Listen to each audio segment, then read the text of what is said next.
I'd like to call the meeting to order for Monday, May 16th, 2022. It's 7:05 p.m.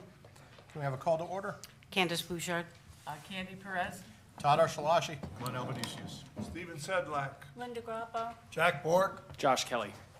Selectman Moorhart is excused. Please join me for the Pledge of Allegiance. Pledge allegiance to the flag of the United States of America and to the republic for which it stands, one nation, under God, indivisible, with liberty and justice for all.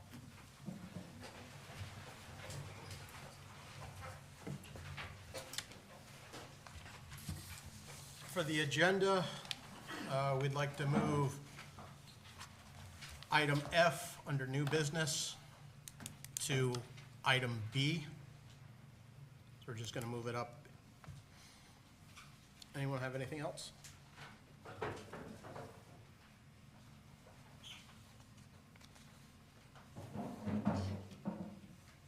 You're just moving it.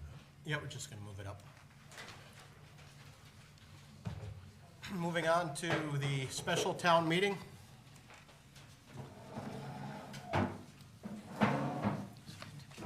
Good evening, everybody. I'd like to make a motion to call the special town meeting to order. And then he's gonna be the call. Glenn should be the call, or someone should be the call.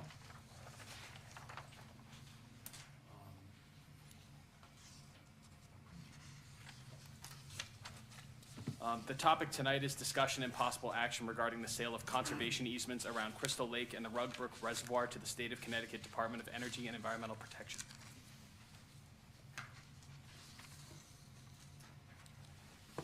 I will moderate this special town meeting, if that's okay with everyone. Josh? Absolutely. Thank you very much, Mr. Mayor. First, I want to introduce, for anybody who doesn't know me in the audience, my name is Josh Kelly. I'm your town manager. Next to me, I have Jen Perga, if you'd like to introduce yourself. Hi, I'm Jen Perga from the Winchester Land Trust. And we also have Tim Abbott. Tim Abbott from the Housatonic Valley Association. And we're here tonight after a lengthy process, a lot of review, especially on Tim and Jen's part here. I'm really a late addition compared to all of the work that they've put into this idea. And I'm not sure if either of them would like to kick it off to explain where they started from and walk us forward in time to how we arrived here tonight. Sure. Want me to take a whack at it? Thank you very much. Thank you for having this meeting and considering this proposal. I am, again, from the Housatonic Valley Association, and for the last slightly more than 2 years have been working with your town Department of Public Works, talking with town leadership about an opportunity for you to continue to have and run your water company and to continue to manage that property for sustainable forestry, protecting water quality, and to do it and to be paid to do that. And to take advantage of some federal funding and some private funding that together would compensate you for permanent conservation easements over roughly 1,300 acres, 25 parcels. The map that's been handed out tonight isn't quite right, but the parcels in the letter to you are, I'm told by Mr. Rollins. There's one parcel that shouldn't be on that map, and there's two little ones that should. We fixed that, I believe, at our last meeting. The federal source of funding is secure. That money exists. It exists for you.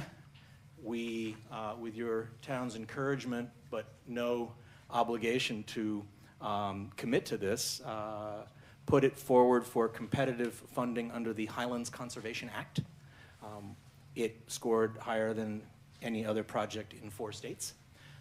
And that provides slightly more than half of the purchase price, $442,500 of the $750. The remainder will be raised privately by my organization, and a good faith effort to do that. by the time that we're hoping to conclude the transaction, which would be the end of January 2024. It obviously has been discussed several times before the Selectmen.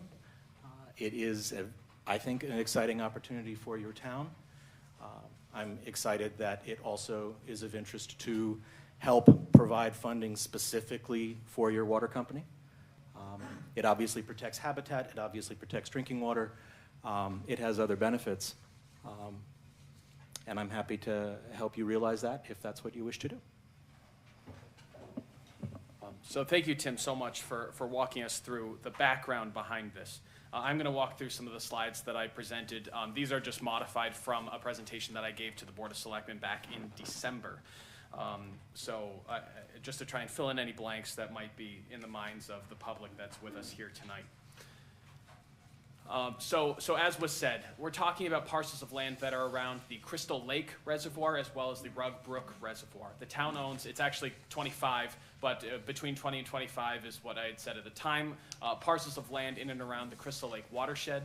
It totals between 12 and 1,300 acres of land, and that's excluding the land that's actively used by the water plant or that we project will be used by the water plant in the future.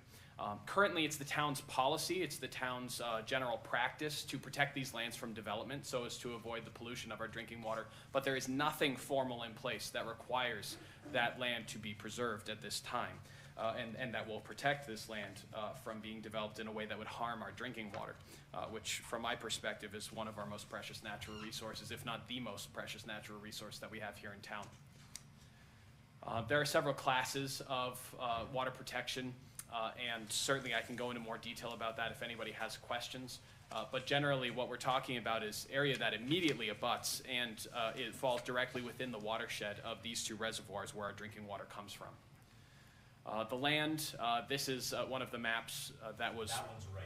So this is the correct map that you're seeing up here on the screen in case you want to see the changes from what was in your packet. I really do apologize for that printing error. That is 100% just my printing error. There were two maps, and I picked the wrong one. But on the screen in front of us here is the correct map. In case anybody wants to take a look, I will scroll back to this at the end of the presentation. So the state, Connecticut Department of Energy and Environmental Protection is proposing, ultimately, with the help of private funding as well, the town of Winchester $750,000 for the acquisition of these conservation easements over the parcels in question that were just outlined on the screen before you. This, like I said, does exclude 45.85 an acre swath around the current water treatment plant, which will allow for new water treatment related construction activities to occur on that site if needed in the future. As Tim said, $442,500 will be provided directly by the state. That is already earmarked for us. The remaining $307,500 would be provided by private fundraising efforts from the Housatonic Valley Association. So just to make sure that everybody in our audience tonight has an understanding of why the process has gone in this direction. First, of course, this item back in December came before the Board of Selectmen after a lot of discussion with the Water and Sewer Commission, with our Department of Public Works, and with myself to make sure that the Board of Selectmen had a general buy-in, a general interest in pursuing this funding opportunity. Then the process went to the Planning and Zoning Commission. The Planning and Zoning Commission was required to conduct an 824 review and referral on these conservation easements, given that the town would be giving up some level of land rights to the state. The Board of Selectmen unanimously reviewed it, transmitted that to the Planning and Zoning Commission, and the Planning and Zoning Commission unanimously voted to refer it back positively. So then the Board of Selectmen about a month ago, I believe it was April 18th, had a vote and unanimously chose to send it to this here special town meeting. Now this special town meeting is needed to authorize some of the documents that were included in your packet today, specifically the offer letter that I included in there from the state. And that's needed in order for Tim to be able to conduct his private fundraising effort, right? If he doesn't know that we are committed to to selling these conservation easements for $750,000, then he will have no backing from some of these private donors. There won't be an opportunity for him to go out on a limb for us and to secure this funding. So we're here today to authorize a conditional approval of this offer letter. And the condition that's provided in the letter is that it will be in the amount of $750,000. If that amount is not met, if the state cannot provide that amount in conjunction with Tim, this sale will not go through. That I think is a great thing for everybody in the audience to know here tonight, is you are authorizing this on the sole condition that at least $750,000 will be remitted to the town of Winchester. So after the sale of the conservation easements, the land will still be owned by the town. Passive recreation will be permissible on the lots, and certainly we can answer any questions that individuals have on that. This outlines the 45.85 acres of land on the Crystal Lake Reservoir that it will be preserved for, or not preserved in a conservation sense, but rather preserved for future use by our Water and Sewer Commission. And this is a little bit of the process that I just spoke of. So now here we are with a special town meeting having an opportunity to act on this matter.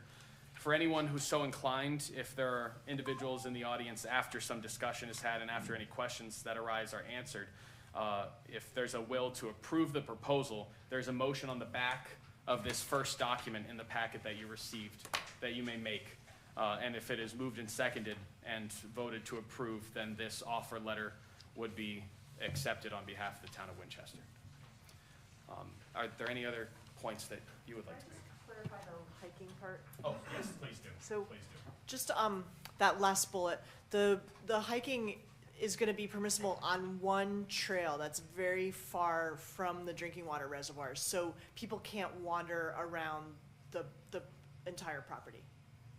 Thank you so much for clarifying that, Jen. Yes, so there will be a level of passive recreation, I should say, on that one hiking trail that will be permissible. And we will do everything in our power. And the purpose of having a designated hiking trail is to keep people from being too close to the waterway, which disrupts the watershed, which puts more pollutants, incidentally, as people hike by into our waterway. So, thank you. Do you have this motion on your?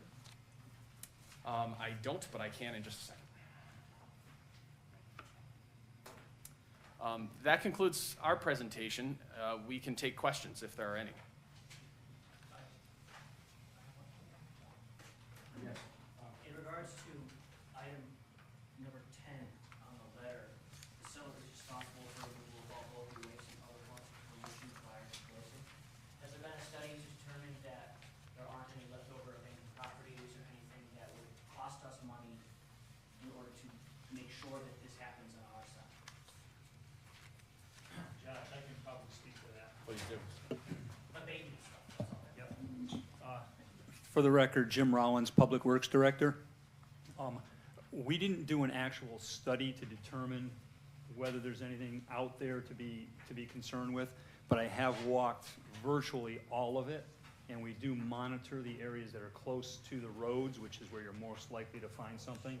And whenever we find stuff, we pick it up and we discard it.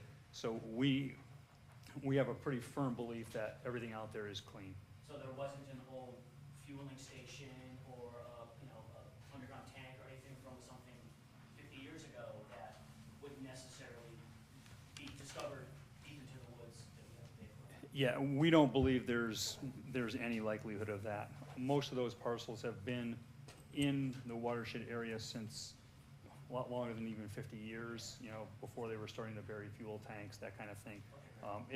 There's some old abandoned foundations from the 17 and 1800s, but it's just all stone, and we think it's pretty pristine and clean. Can I ask, do you know something, or are you just asking? No, I was just reading and Okay. just called up a question. Well, sometimes people know things, Yeah, or sure. they No, hear I- things, and then they come and ask a question like that, and we're like, where's that coming from? And, all right, okay, good.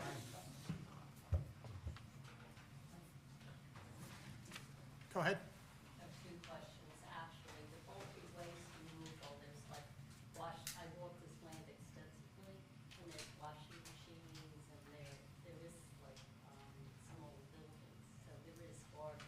Is that going to be cleaned up? Is that part of the bulky waste?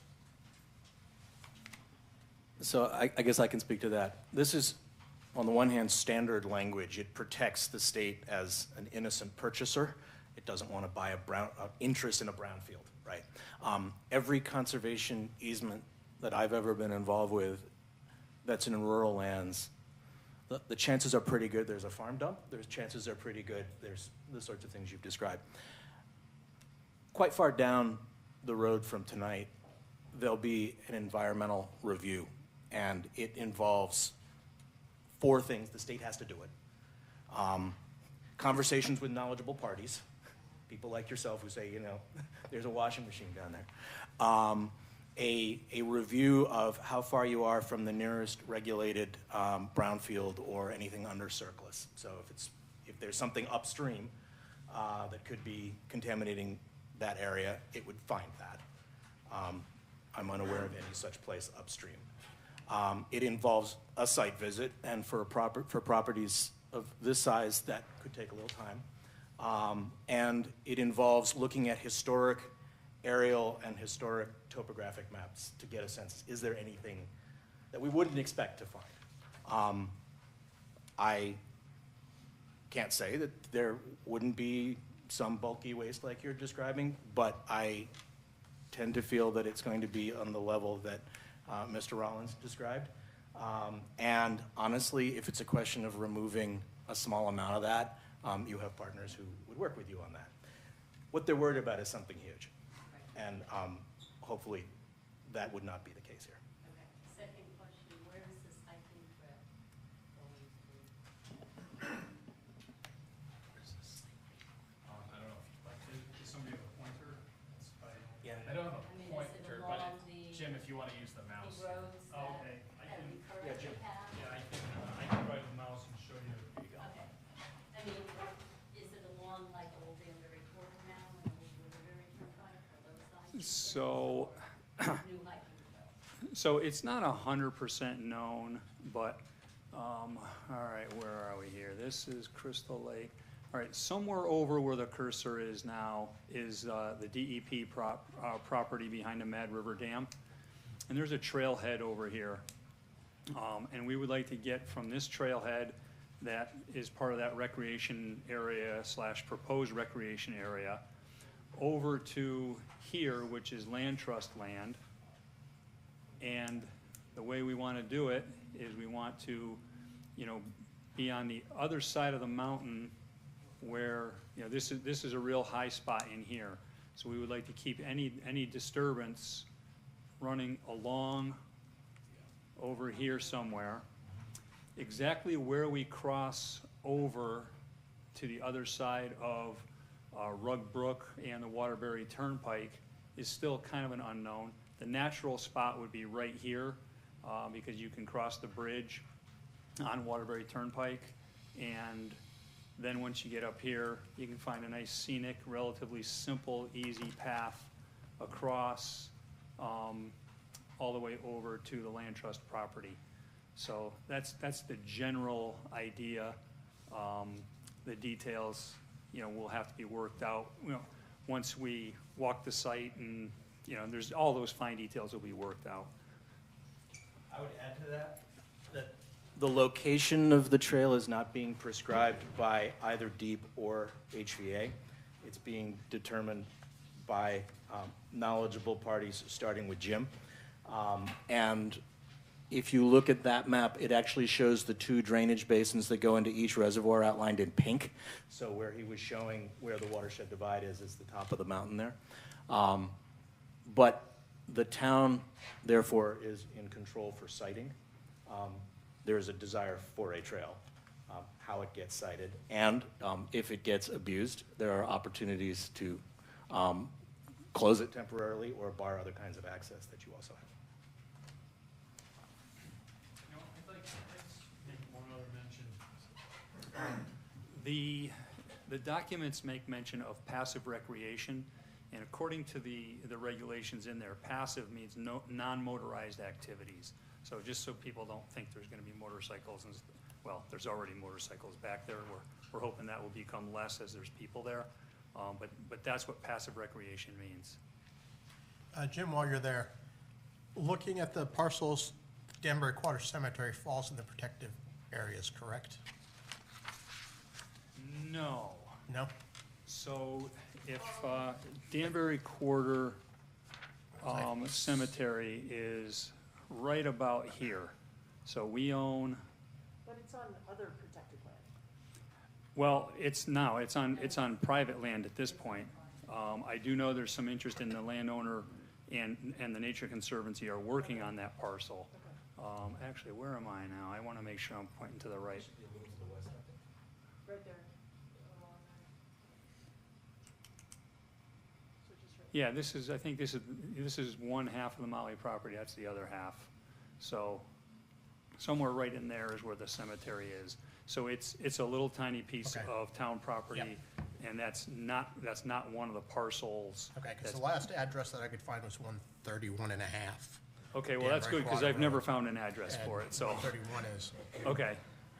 on the list. Okay. No, I'm just gonna sit right here. Brian Sunday is raising his hand back there. Ryan? I have a couple questions, and I'll just kind of rifle them out and address them as you like. But so if the state is providing a big dollar amount, are we in any way bound to what the state says the land can be used for? So you say passive recreation. Can any of this land be used for hunting? Second question, because there is a lot of hunting in there in that other sort of zone up there. So second question is, you said the town can decide where the trail goes. Who's gonna actually make the trail? And like, what's the timeline on something like that? / cost? Maybe mention the timeline of the whole approval process. Yeah, sure. So I guess in other words, is it, we agree to sell the rights, there's gonna be a trail, and it becomes one, like, a long thing that happens all the time, like, hey, we wanna make this trail, we're working on it, it's, 50 feet a year.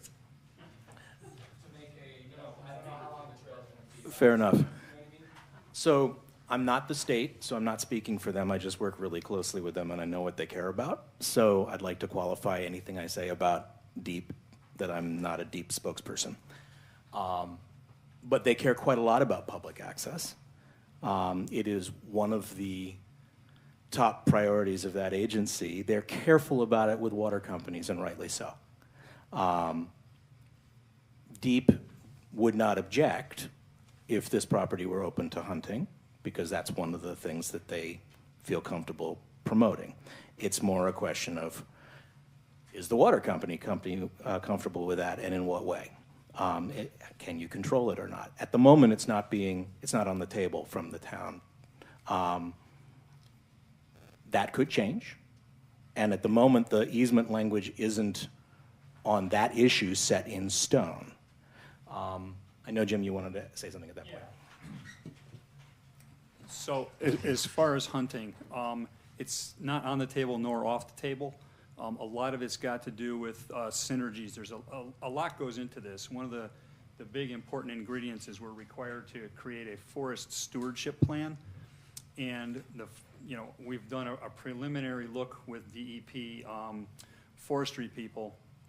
And based on the type of forest we have, they may recommend hunting to stop the deer browse on some of the desired tree species, or they may not. So there's a lot of different factors that will go into making that decision, but at this point in time, we're not pro or con, we're pretty much neutral on that question. And who's sort of the body who, I think you used the word policing, who's actually gonna police it, the trail in that area? Is it the town, is it HVA? Okay, so I'm gonna try and tackle your prior question first about the trail, and then I'll jump into that. The easement specifies that there will be public access and that there will be a trail, and the trail will be determined in a mutually acceptable way. The actual implementation of the trail, whatever that might involve in terms of time, cost, and the rest, is not, it won't be deep. It could involve your conservation partners.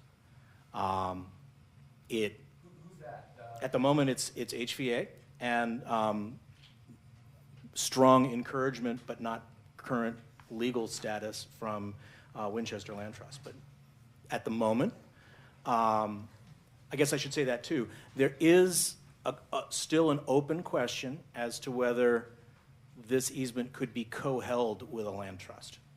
The advantage of that is you'd have someone who's on the ground who could do monitoring and could do policing. The disadvantage is at the moment the Attorney General isn't sure that the statute that DEEP uses allows for that, even though the funding source from the feds does. So that's an open question we haven't worked out yet. But there are clearly partners who want to see it succeed, don't want to have an unfunded mandate or a burden. The policing of it is still largely up to the landowner. It's not like there are more environmental police officers available, though I believe the current state budget just increased that number by 5 for the state. So that's still a challenge.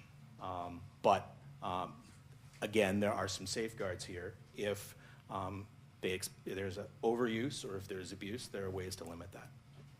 And so again, it could be one of the partners that makes the trail? Is that sort of where this goes? It's not necessarily Jim's team out there making the trail, it's one of the partners. At the moment, all of us want to see the trail where Jim determines is the best place for it. None of the partners have sat down and said, and we have X amount of money to put into it, but obviously we don't want an unfunded mandate. If the question is, will the public works guys be out there on your dime doing the work, the answer is no. I didn't think that was the case, but I heard you say that. I guess my perspective where I'm coming from is that, listen, I like the hike, so I'm excited about the idea of the trail, but I see in so many communities who say, hey, we want a trail, and it takes 15 years to make the trail. So I guess I'm wondering what the expectation there is. And so we do this, you have to raise money to make the trail, you man out. So what's the vision of all that? So this is Jen from the Land Trust, and you look young and healthy, and so we are recruiting you right now. But we have really viable trails, and we have really great volunteers, and our volunteers have chainsaws and loppers, and we make it happen. So I'm not saying, Trail, but if you have that whole area, could you do more than one trail as a partner? Yeah, I mean, we're open to suggestions. We wanted to come up with something that we thought made really good sense in that it was a connecting trailheads to trailheads, and it's just that big connectivity of trails. Not to say we couldn't, reach off into other areas, especially if that other parcel, that neighboring parcel goes to Nature Conservancy. It would be a nice link to that too. So yeah, we're open to other options. There are certain areas we definitely don't want trails for specific reasons. We've got some state listed habitat issues that we want to keep people away from. That's our main goal. Crystal Lake being the main reservoir, that's where the real activity needs to be kept away from. Rug Brook is certainly a much more usable area too, just because of the topography and the land conditions. But yeah, we're open for all kinds of possibilities without overdoing it. One of the things we're trying to do is make sure, we keep sending people out into the habitat, but the animals also need a place that's just not overrun by people too. So there's that balance, and we haven't worked out all the bugs. We don't have all the answers yet, and that's going to be pretty organic as it kind of takes on a life of its own. Thank you. I had one question to kind of springboard off of what Ron was saying.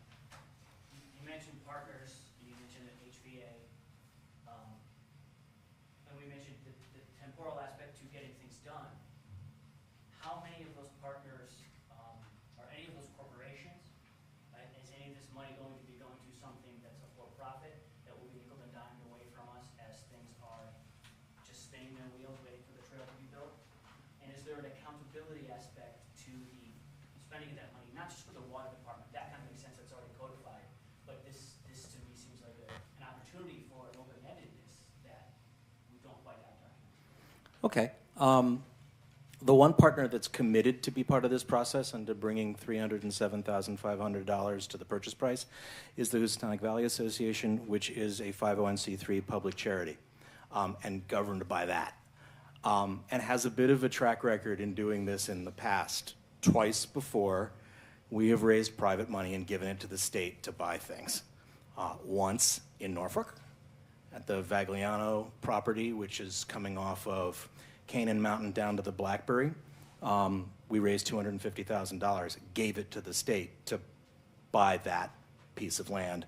The state needed to use a lot more of their own money and Highlands money, but this was not an inconsiderable amount. Secondly, there's I think I just lost the sound. Yeah, I think the mic just went out. But I can be loud.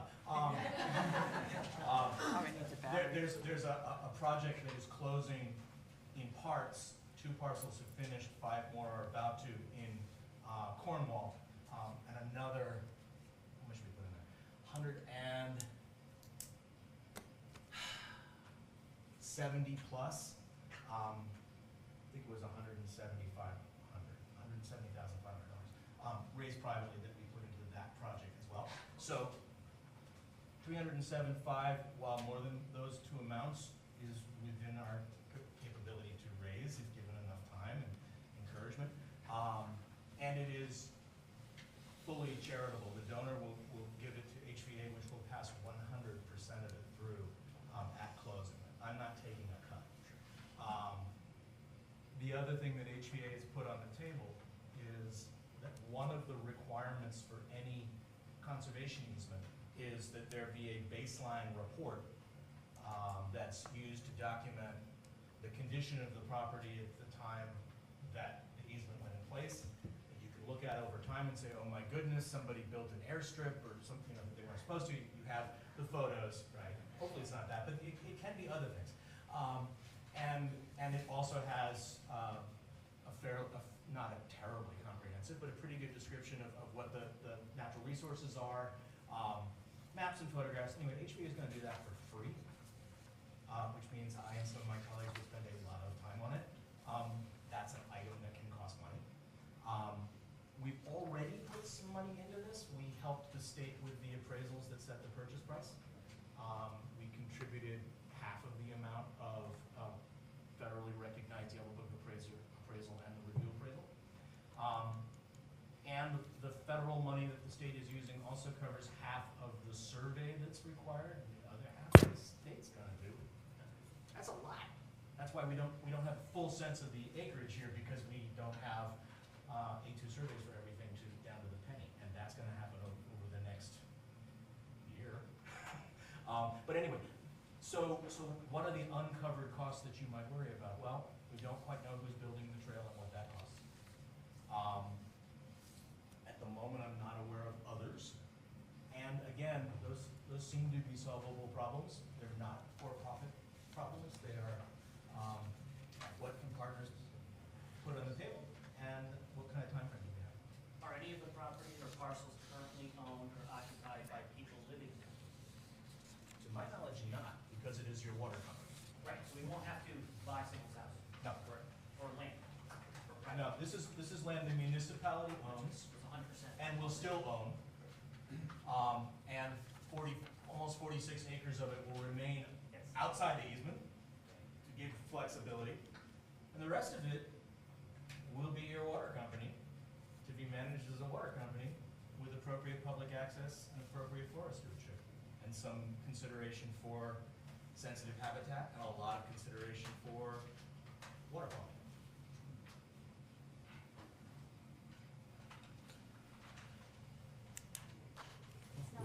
It's not a question, it's just a comment. I've extensively hiked this property for decades, and I can say there's no houses, and there's tons of trails. It almost sounds like you're going to link some of the trails together. I mean, a lot of the trails, there's trails all over the place. Yeah, Let's have to shout. Do you have any batteries? yeah, I agree with that. There's old logging roads, Right. there's trails that motorcycles have made, there's Yeah. trails that animals have made, Yeah. and you can do almost all of it on that. Not to say that's gonna be the most scenic way to get through it, so we might try to come up with something that's just a little more fun than that. But again, we're happy to take input from people that know the property and know where they should go and where they shouldn't go.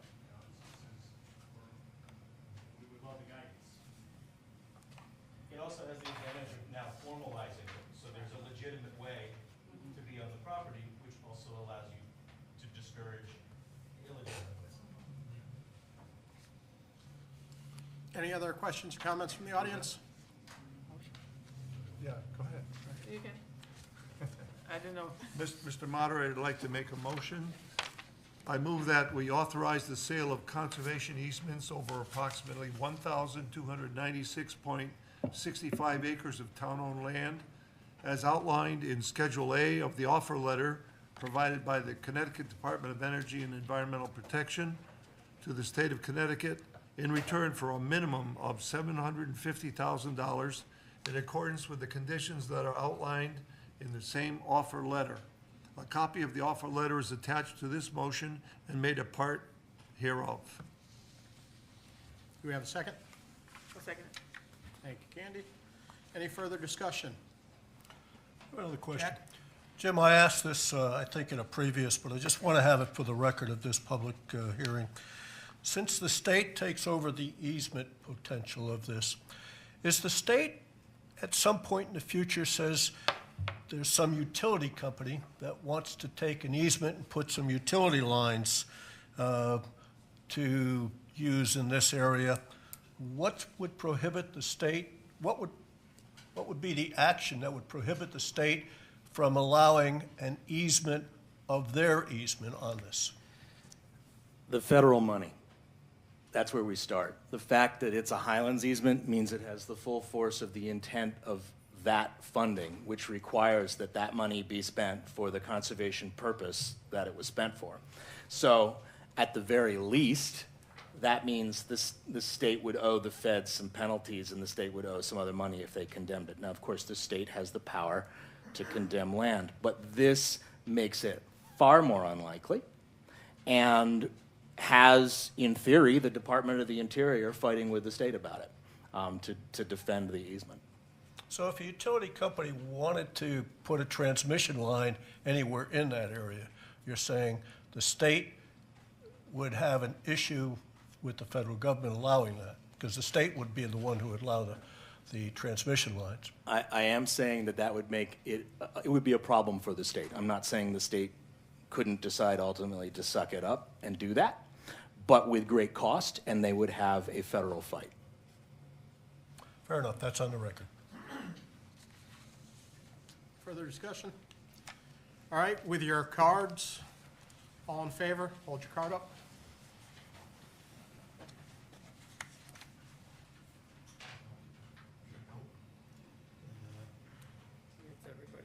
Anyone opposed? Hold your card up.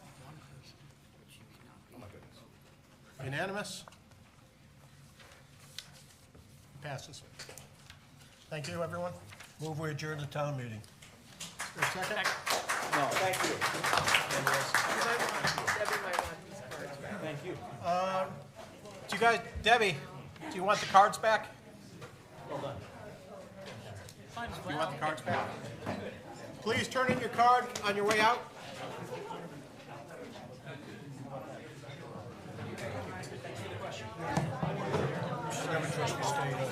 Once it owns an easement on something, the utility company's pretty damn powerful. I can see a transmission line.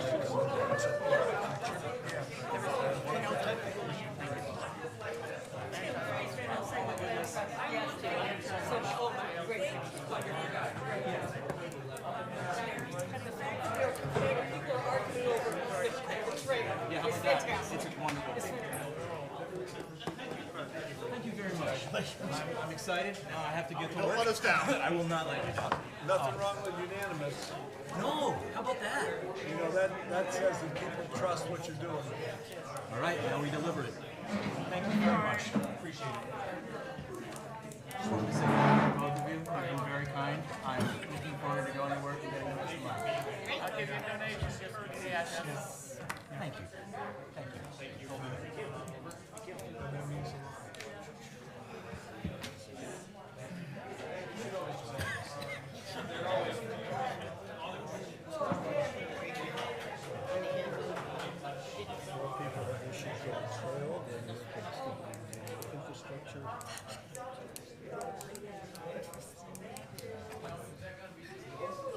What you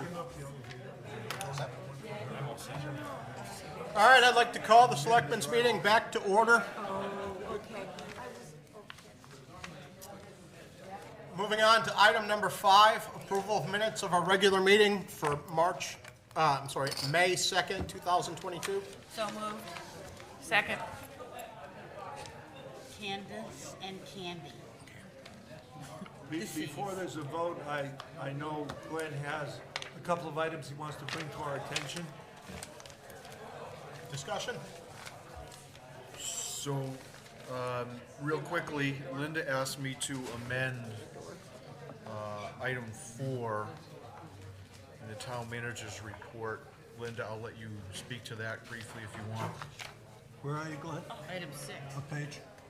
Just, Item item six. 6, item 6, item 6. Got it. I didn't bring my notes, Glenn.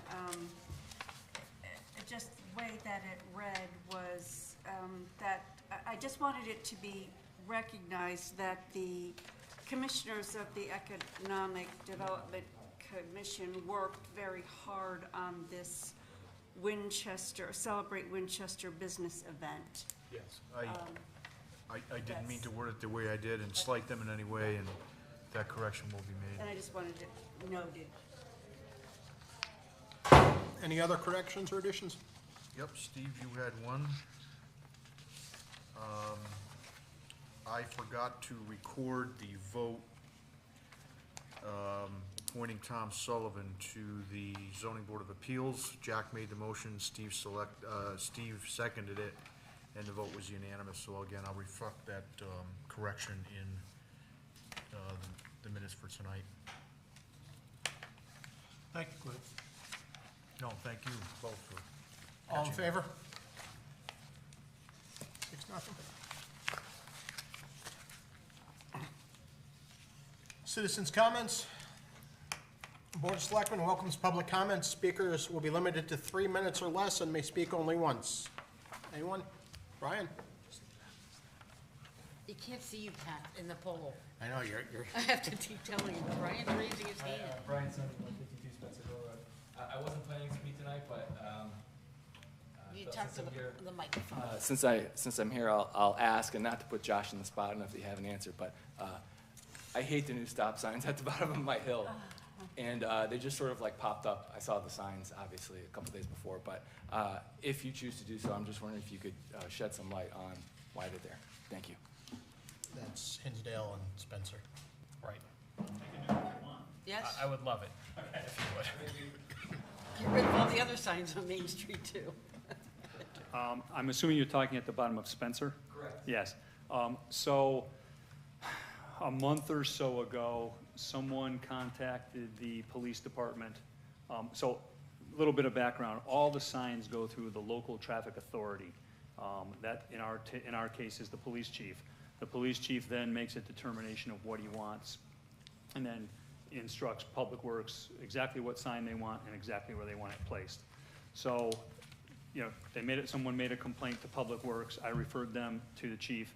The chief went out and assessed the situation and determined that this was the best course of action, in part because the sidewalks are kind of cut off with all the fencing. Not to say, so, and there was some close calls, you know, the crossing guards were communicating some close calls, so he thought if we could just stop everybody, then that would be great. It'd be nice if people would stop for the stop signs. That's the weak part of the equation. I don't know if this is gonna be a permanent thing. Once the school opens and the sidewalks get repaired, you're gonna have better crossing spots, so the situation may resolve itself, I don't know. But it was a public complaint that made its way through the police, which is why they got put up. And so, I don't know if you know the answer to this question, but because it touches a state road, you didn't require any type of, you know, state DOT involvement or traffic impact study just because of that? I don't believe so, no. Okay. Next. I could be wrong, but none that I know of. We're typically from the stop bars, you know, from the stop bars into the highway is all DOT. From the stop bars out is all us. You know, if we had to put a if we had to put a warning sign, you know, closer to Route 44 that was within their right-of-way or something, we would have had to get a permit. But for signage like that, we do it all the time, and there's never, nothing that I know of anyway. I just had to complain about it to someone other than my wife. Yeah, it's not so bad if everybody stops. The problem is, you know, some people know to stop, some people are just force a habit and blow through it. Who's supposed to enforce them? Police. Police. I haven't seen a police officer down there enforcing anything, or at Case Avenue. And they're 100 feet from Case Avenue. I have nothing to add to that. It's not I can't say. I'll relay the concerns along to the police chief. He'll be, I mean, they blew 2 red lights headed eastbound on 44th. And a green light. They don't care about that green light coming off Case Avenue Bridge. absolutely, understood. And I will relay that along to the chief and ask him what he's going to do to address some of these issues. Thank you. Anyone else wish to speak? Okay, moving on to town manager's report. Thank you very much. So good evening, all. First, I suppose I can report that we've successfully moved one of our big projects along. So thank you to everybody for sitting through several presentations on the conservation easements. Thank you to everybody who's still in our audience tonight for being a part of that. Moving on down my list, I do want everybody and members of the Board of Selectmen to be aware that at 508 Main Street, proposals for the 508 Main Street property have been opened. We did receive 2 new proposals. These are new. They have nothing to do with any prior proposal that's ever been received by the town of Winchester. I am going to meet with board members in the next 2 weeks to discuss them further, and they will be before you for some level of consideration, I would assume in the next month or 2. I also want the Board of Selectmen to be aware that annual reviews are being conducted right now. That's a process that I'm completing with all of my direct reports. It does involve them completing self-reflections. Those were all completed successfully in April. And me completing reviews of all of my subordinates this month, by the end of this month. This is a process, my understanding, is that hasn't been instituted regularly with the town. I'm hopeful that it will help reinforce regular best practices for all town staff. And certainly I'm encouraging all of our department directors to do the same with their subordinates. With the American Rescue Plan Act, I've included a list of projects within this packet that I propose be funded with the remaining ARPA dollars. As you may recall, that's approximately 55% of the American Rescue Plan Act dollars, as the initial 45% was allocated as part of what I'm calling a Phase 1 allocation back in December. So I am tonight going to ask that the Board of Selectmen consider making one allocation at this meeting. That's for the Sue Grossman Greenway project. So you can start thinking about that now. And the other allocations, I will give you time. Certainly if you have questions tonight, I can try and answer them, or I can certainly make a list of some of my homework questions that I need to research. And then I will provide more information and ask for your input and vote later on in June. Regarding the Communities Challenge Grant, I want you all to be aware that the planning work has begun on some of the smaller community building components of the project. We had a very successful meeting with the developer over at 35 Willow Street just last week to discuss some of the elements that will involve town and developer cooperation over in the area of 35 Willow Street. So all very exciting. We haven't yet received the documents from the state to sign, but I know that they're absolutely flooded with the many grants that they're giving out and the many millions of dollars that they're handling. So we're giving them just a little more time to handle that administrative capacity. Regarding community engagement, this coming Wednesday, the 18th, I will be attending an Association for Realtors breakfast and talk to area realtors about the wonderful things that are happening here in Winchester. And on Thursday, the 19th, I'm going to join members of the Board of Selectmen and the Gilbert School to talk about students in their civics classes about local government. So members of the Board of Selectmen, if that isn't already on your calendar, please make sure you're all invited if you have the opportunity to attend. And I hope that we can all attend together. Regarding economic development, we do have a new business that opened in town since we last met. That's Live at Home at 58 Main Street. And that's the first of the 5 new business startup program awardees that obviously was able to use a small loan from us very successfully. So that is a very positive development.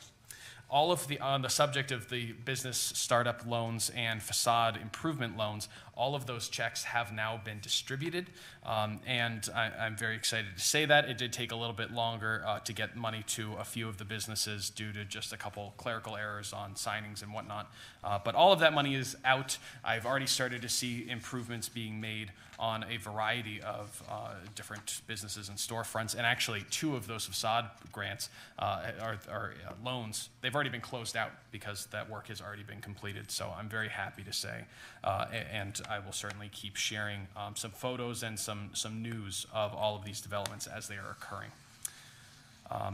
Regarding grants, the town is preparing to apply for a U.S. DOT Reconnecting Communities grant, which will be an effort to cover costs associated with completing an encroachment permit and associated studies and reviews for CTDOT as we look to enhance and redesign all of or portions of Main Street in order to provide for nose-in parking, slower traffic, and other related economic development and safety-driven improvements.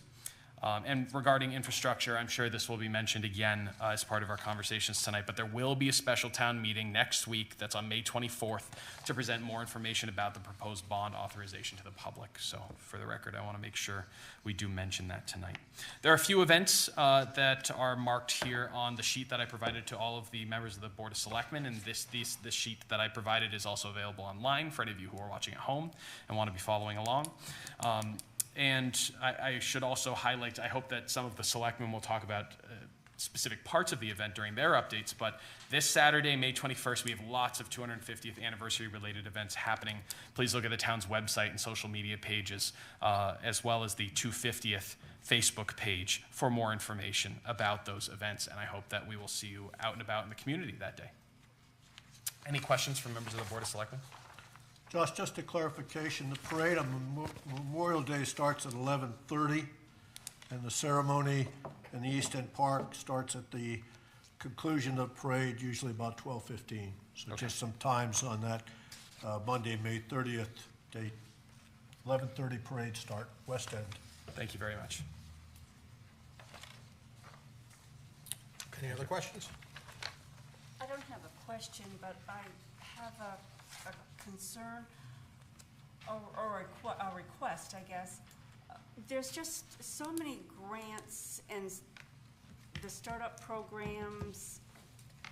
Could you possibly give us at least monthly a status update as to what's happened?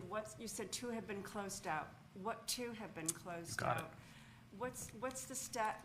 When are you applying for this grant, for the U.S. DOT Reconnecting Communities grant? We had a grant sheet given to us a few months ago, but I think it'd be helpful for me to keep things in my mind straight if I had an update as to what's going on and where we're at. Absolutely. And so actually what I think we're looking for now is probably 2 separate reports. There's one that of grants that we've issued, right, the forgivable loans, and then there's also the grants that we're applying for from the state and federal government. Right. So the state and federal government, I wish that I had a little bit more time to prep that particular sheet for this meeting, but I know that the finance department has put in a decent amount of work to update that. So at your next meeting, I will have an update of that ready to go. And I actually already have a spreadsheet that's been made up that can show you, and I can even email it out to all of you tomorrow to show you exactly where we stand with the forgivable loans. So easy to do on both fronts, and I appreciate the reminder. Thank you. Any other questions? Moving on, Finance Director's report. Anne Marie.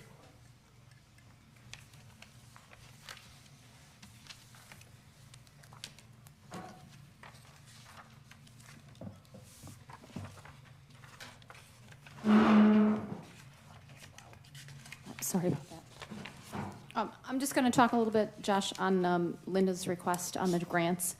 We are, Allison Pierce is working right now in conjunction with Jim and in conjunction with myself and with Bruce to put together an ongoing list of grants, where we stand with all of our grants, roads and otherwise, on an ongoing basis in terms of revenue that has come in, reimbursements that have come in, spending against those grants, any reimbursements that have not been put in for. So we are working on that to get our arms around all of the grants that we have for the town of Winchester, and Allison does have that as a task item to update that on an ongoing basis so we can present you with that.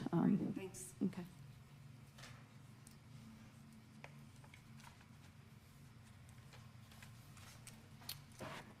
So we are just about 83% through the fiscal year for April 30th of 2022. Our general fund, this microphone, I can't figure out where to sit. So property tax revenue, our current year-to-date numbers, $24.98 million, which is 102% of budget. And that's in comparison to $24.25 million in the prior year, which was at 100%. Of that property tax revenue, past due collections current year are at $416,000, which is almost 139% of budgeted, in comparison to $191,000, which was 59% in 2021. So our past due collections have been fairly robust in the current year. Total revenues, $34.673 million year to date, which is 99.38% of budget, compared to $33.76 million, which was 98.87% of budget from 2021. And also keep in mind, our total budget for fiscal '22 is just about $743,000 than it was in the prior year. So when you get your percentages of where we are budget, just keep in mind we do have a higher budget than we did in the previous year. I just want to go back to property taxes a little bit. As of July 1, we are moving to QDS for our tax software. So I just want to let residents know that be prepared as you get your tax bills. Your tax bills may look slightly different than what you're used to. I know that we went back and forth in terms of color, not in color, so I just want to let everyone know that they are the same bills, but we do have a new software company, so they may look slightly different than what everyone is used to having. Year-to-date expenditures are $27.66 million, which is 79% of budget, compared to $26.815 million, which is 79%. So expenditures are running just about the same year to year. Our municipal aid we received from the state of Connecticut in April. We received $16,491 from our Pequot Mohegan grant. And we received our final payment for ECS of $3,931,961 to finish out that revenue line item for the year. Cash flow, we have $16.9 million in the general fund as of April 30th. $8.7 million of that is invested. 6.5 of that is in the Northwest Community Bank sweep account, and $2.2 million of that is in the state STIF funds. Moving on to capitals. I don't know why I have that. Sorry, I have a correction on my own sheet here. We had spending of $68,000 for the Case Avenue Bridge. Just about $67,000 was a payment to Axon for our police body cam and dash cam project. We will be submitting for state of Connecticut reimbursement on that. That is the installation, the hardware, and some of the licensing that we'll hope to be getting a full amount of that back from the state of Connecticut. We have begun to spend on our reval for this current year, so we did have a payment of $17,000 on reval costs. Hinsdale reimbursement, payment request number 4 has been submitted to DAS, and we expect to get a $1.4 million payment back from the state. And the line of credit remains at the $5 million. There has not been any additional amount drawn from the $5 million of the $10 million from Bank America for Hinsdale. Any questions? Yes, sir. We're getting closer to the end of the year. Is it too soon to begin to say, well, we're in the black, but by how much? No, it's not. Just so happens I have a little sheet here. So I did do some projections based on April 30th. What I did was I took our April 30th numbers and I did a comparison of where we were budget versus actual, and I kind of took the higher of either the budget number or the actual number. So if we had line items that were running over, I took that higher number and then I projected out through the end of the year. For line items such as electricity, the line items that we do know that are over budget as of right now, for most of the departments, I took 100% of the budgeted salaries. So if we do end up with some salary savings, I did not take that into account. But I did look at both revenue and expenditures. And I did an estimate, again, this is just an estimate. So on the revenue side, I was looking at budget versus actual on a surplus side of about $760,000. And on the expenditure side, we would be under budget on expenditures of 117. So just about $178,000 was what I have for a projected surplus as of right now based on our April numbers. Thanks. Just want to touch upon, let me take that off. Just want to touch upon the state of Connecticut did pass the motor vehicle property tax cap on our motor vehicle mill rate. So the mill rate will be 32.46 on the motor vehicles, and that is for motor vehicle and for motor vehicle supplemental. As of right now, the last number that we received from the state of Connecticut, and I know that they were looking at their calculations to ensure that they had all the calculations correct. So the revenue loss, they're calling it a transition grant, which will come to help the towns. I have to take my glasses on and off. Sorry, I have to read with my glasses and talk to you without them. So, the calculation is based on the current fiscal year. So the 2020 grand list is what the calculation is based off. And it is a comparison of what you would have received in revenue at the 32.46 in comparison to what you have for your actual mill rate. And that's what they calculated. Now that will be compared to what the grand list is right now, going into fiscal 23, so the 2021 grand list. So there is a disconnect. And the disconnect that I'm calculating right now is about a $25,000 shortfall. It may be less than that. On the current motor vehicles, it's about $106,000. And then there was an additional piece related to motor vehicle supplement, but I'm not sure that that will materialize on that. So we'll look at that as we get into fiscal 23 and where we are with collections. And we don't know if collections come in over budget, that shortfall between what the state of Connecticut is going to reimburse us for in the transitional grant versus what we've budgeted for fiscal 23, it may be a moot point. We're hoping it'll be a moot point as we get into the budget year.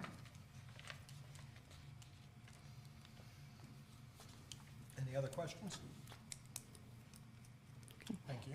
If you don't mind, I'm going to excuse myself. I have to do my other job as mom. It's senior day for baseball tomorrow, and I have 9 posters to do tonight. Thank you.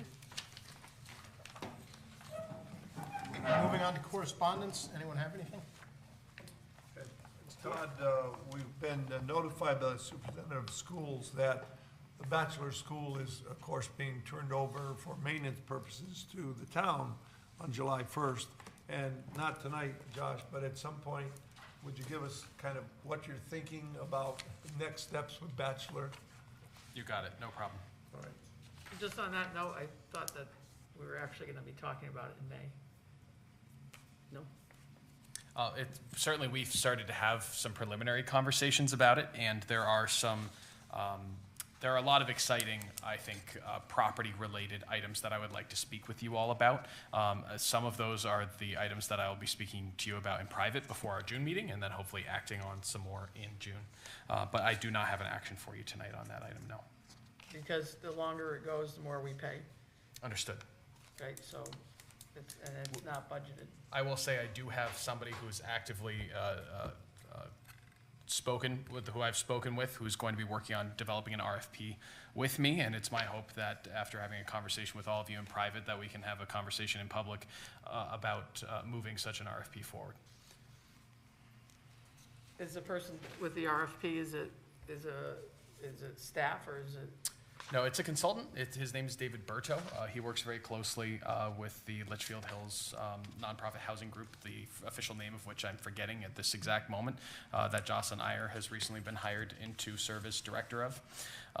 And he's worked actually with our housing authority and the Housing Development Corporation ad nauseum in the past and has been working with them very closely right now. And it's my hope to be able to engage with his services to move this forward. All right, well, that sounds like it's going towards housing, and I think that we should probably have an RFP that opens it up to, not an RF. I guess proposals or something where we're looking at, you know, all sorts of things that could happen up there, private development along with, you know, this housing development. But I think if it's just him as a consultant, I don't know that that's exactly where I would like to see it go at this point. I would like to see a broader reach. Well, and that's exactly why I'm hoping to speak with you more about it before I'm ready to give you an official proposal. But I do have that item in my back pocket for conversation in the next 2 weeks. From the Winchester Police Department, from May 16th to June 5th, Connecticut law enforcement agencies intend to promote safe driving and increase the protection of all motorists. Law enforcement officials are out on Connecticut's roads enforcing the state occupant protection laws and issuing citations to those who are unbuckled. So just be aware, from May 16th to June 5th, Winchester, as well as the rest of Connecticut, will be participating in the Click It or Ticket campaign. Moving on to boards and commissions. Thank you, Todd. We have a couple of names to put forward tonight as nominations. We've begun the vetting process for two potential commissioners on the Economic Development Commission. First is Tyler Tucker, and he would be considered for an alternate member position with a term to expire on April of 2027. And so I'll put that name forward in nomination. And the second is Joseph Santoro, also for the Economic Development Commission, as an alternate member, term to expire in April of 2026. And so with that, we'll put those names forward for appointment at our next meeting, as long as the vetting goes smoothly. And there's one name that is not on your list for consideration. Terry and Josh had gotten interest from Ellie Gunn, who lives on Perch Rock Trail, to express interest serving on the Town of Winchester ZBA. And this would be an alternate seat. And this is someone that we know because she's already on the Civil Service Commission and she's been vetted and appointed last fall. So I think we can go right to the appointment stage for Eleanor Gunn, and I would move the appointment to the Zoning Board of Appeals, and that would be a permanent membership, and I don't have the term dates at this point. What's her party affiliation? Are you gonna try to nominate her now, or are you gonna wait until the next meeting? Josh, how urgent is filling the seat? We can wait till the next meeting. Okay, well, we have a couple of questions we have to answer then, and we'll wait till the next meeting to do that. That's the report, Todd. Thank you, Steve. Moving on to unfinished business, item A. Consider and possibly act on the adoption of a smoking and cannabis use restriction ordinance.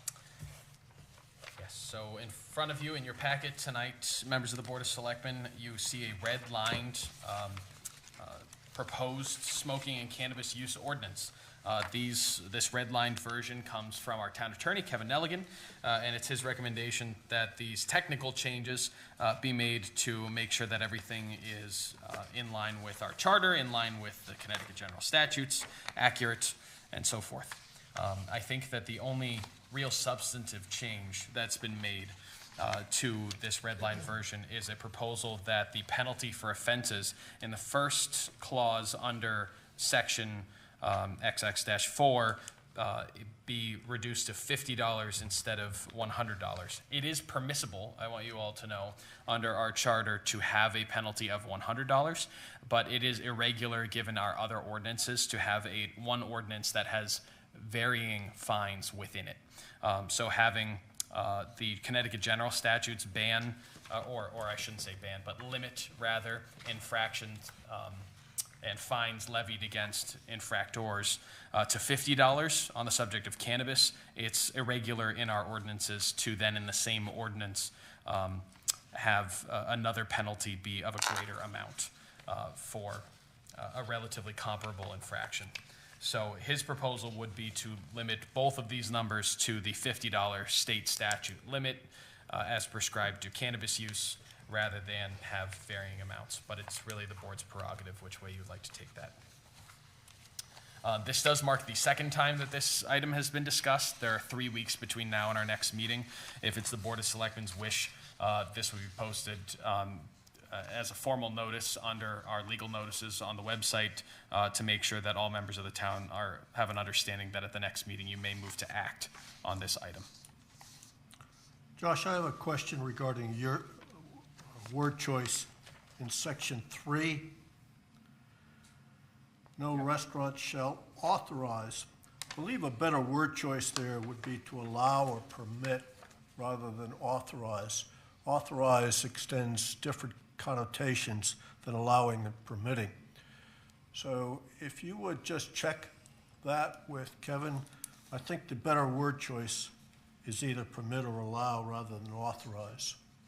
I see your logic. Thank you. What did Kevin Nelligan say about SB 1201-85? Regarding the 25 feet from doors, vents, and windows on a business on Main Street. Right, so those items, according to Kevin, as I spoke to him about it, are all covered as state regulations. So we don't need to adopt anything as a local ordinance in order to enforce it. On these other items, we do need to adopt a local ordinance. Thank you. Any other questions or comments for Josh?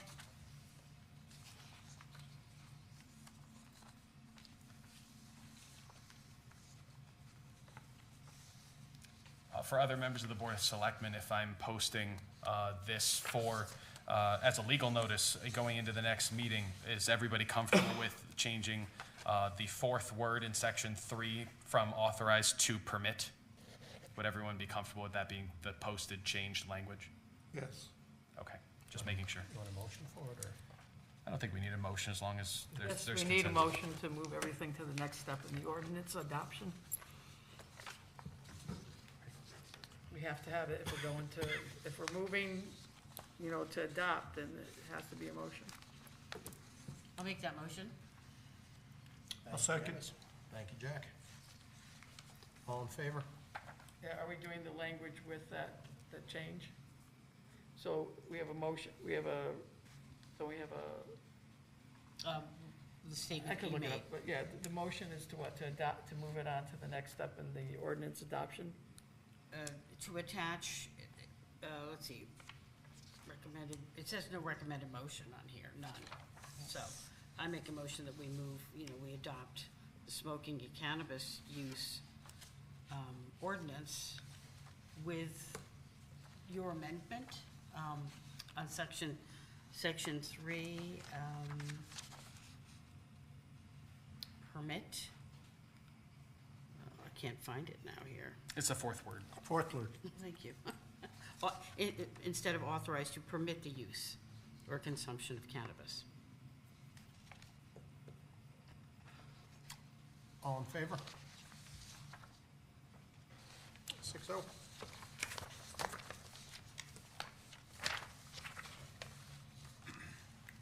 Moving on to new business.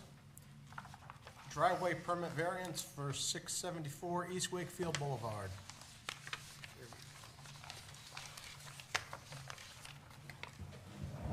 I'll invite the applicant and, if you so choose, Jim, to our Director of Public Works, Jim Rollins, to speak about a request for a variance on this driveway ordinance, or driveway permit. This is the same as we had the last meeting, correct? This is Yeah, this is almost identical to the one you approved at the last meeting. This is, I think, 2 houses away. My name is Peggy Neal. I'm at 674 East Wakefield, looking to install some permeable pavers instead of the rocks that I have. They're too difficult. Debbie? Yeah, I move that the Board of Selectmen grant a driveway variance to Miss Peggy Marino? No, Marino was last time. This is. That's what I thought, so that's why I'm hesitating on the name here, because Oh, did I just not? because we have Marino in here twice.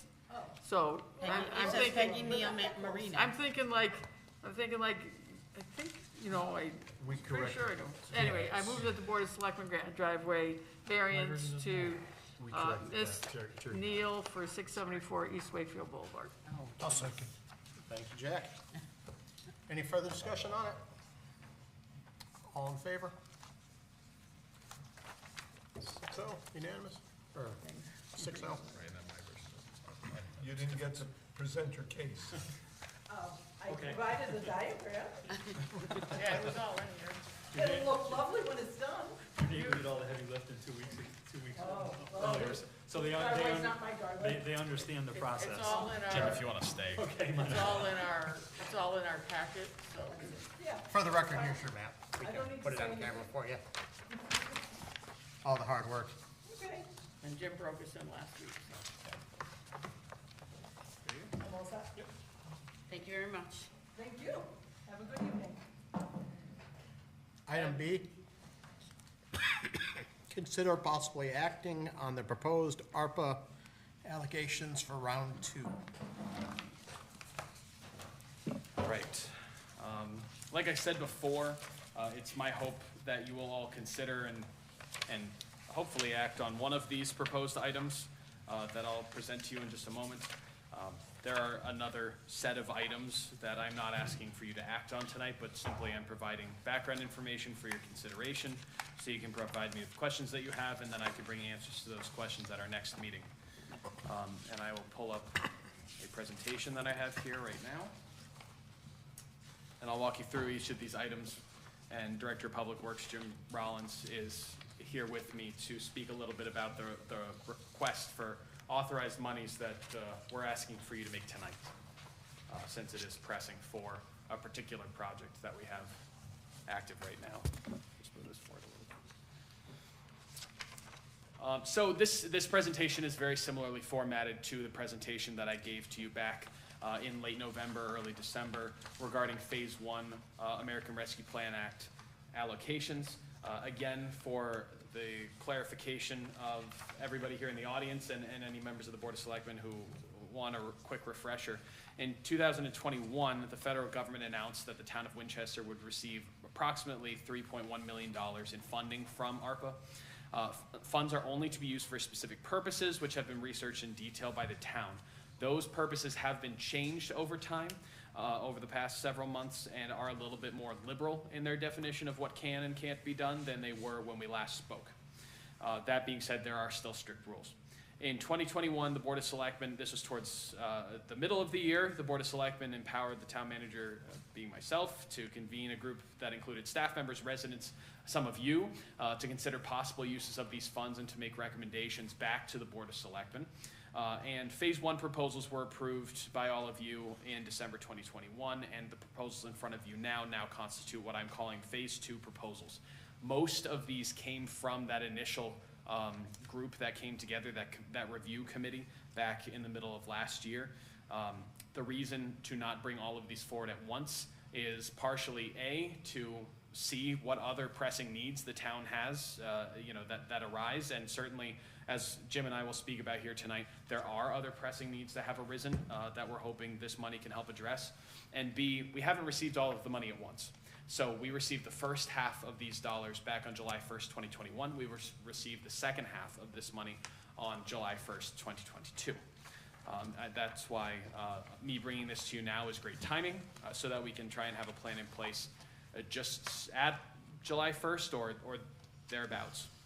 So projects were more likely to be included if they met the objectives of the American Rescue Plan Act, obviously, if they were not independently too expensive, if they didn't, or if they provided clear benefit to residents of the town and to the town's continued development and success. Of course, anything that helps defray taxpayer or ratepayer costs were highly considered, and that they're sustainable and they don't require future increased taxpayer funding in the future. Projects were less likely to be included if they didn't meet any of those standards, or if other grant and non-taxpayer funding is likely to be available to cover the costs of the items as were presented. So very briefly, walking you all through this, phase 1 included 17 different projects. It constituted approximately 45% of all of the American Rescue Plan Act funding that the town will receive out of that approximately $3.1 million. Almost half, 48.84%, went to public utilities. A little over a quarter went to health and emergency services. Just over 5% went to social services, and almost 17% went to economic development. So the allocations will help, that were made last time, help keep utility rates down with sizable allocations to that sector. And phase 1 money was directed to time-sensitive projects in that moment that would have the quickest and most direct impact, positive impact on the community.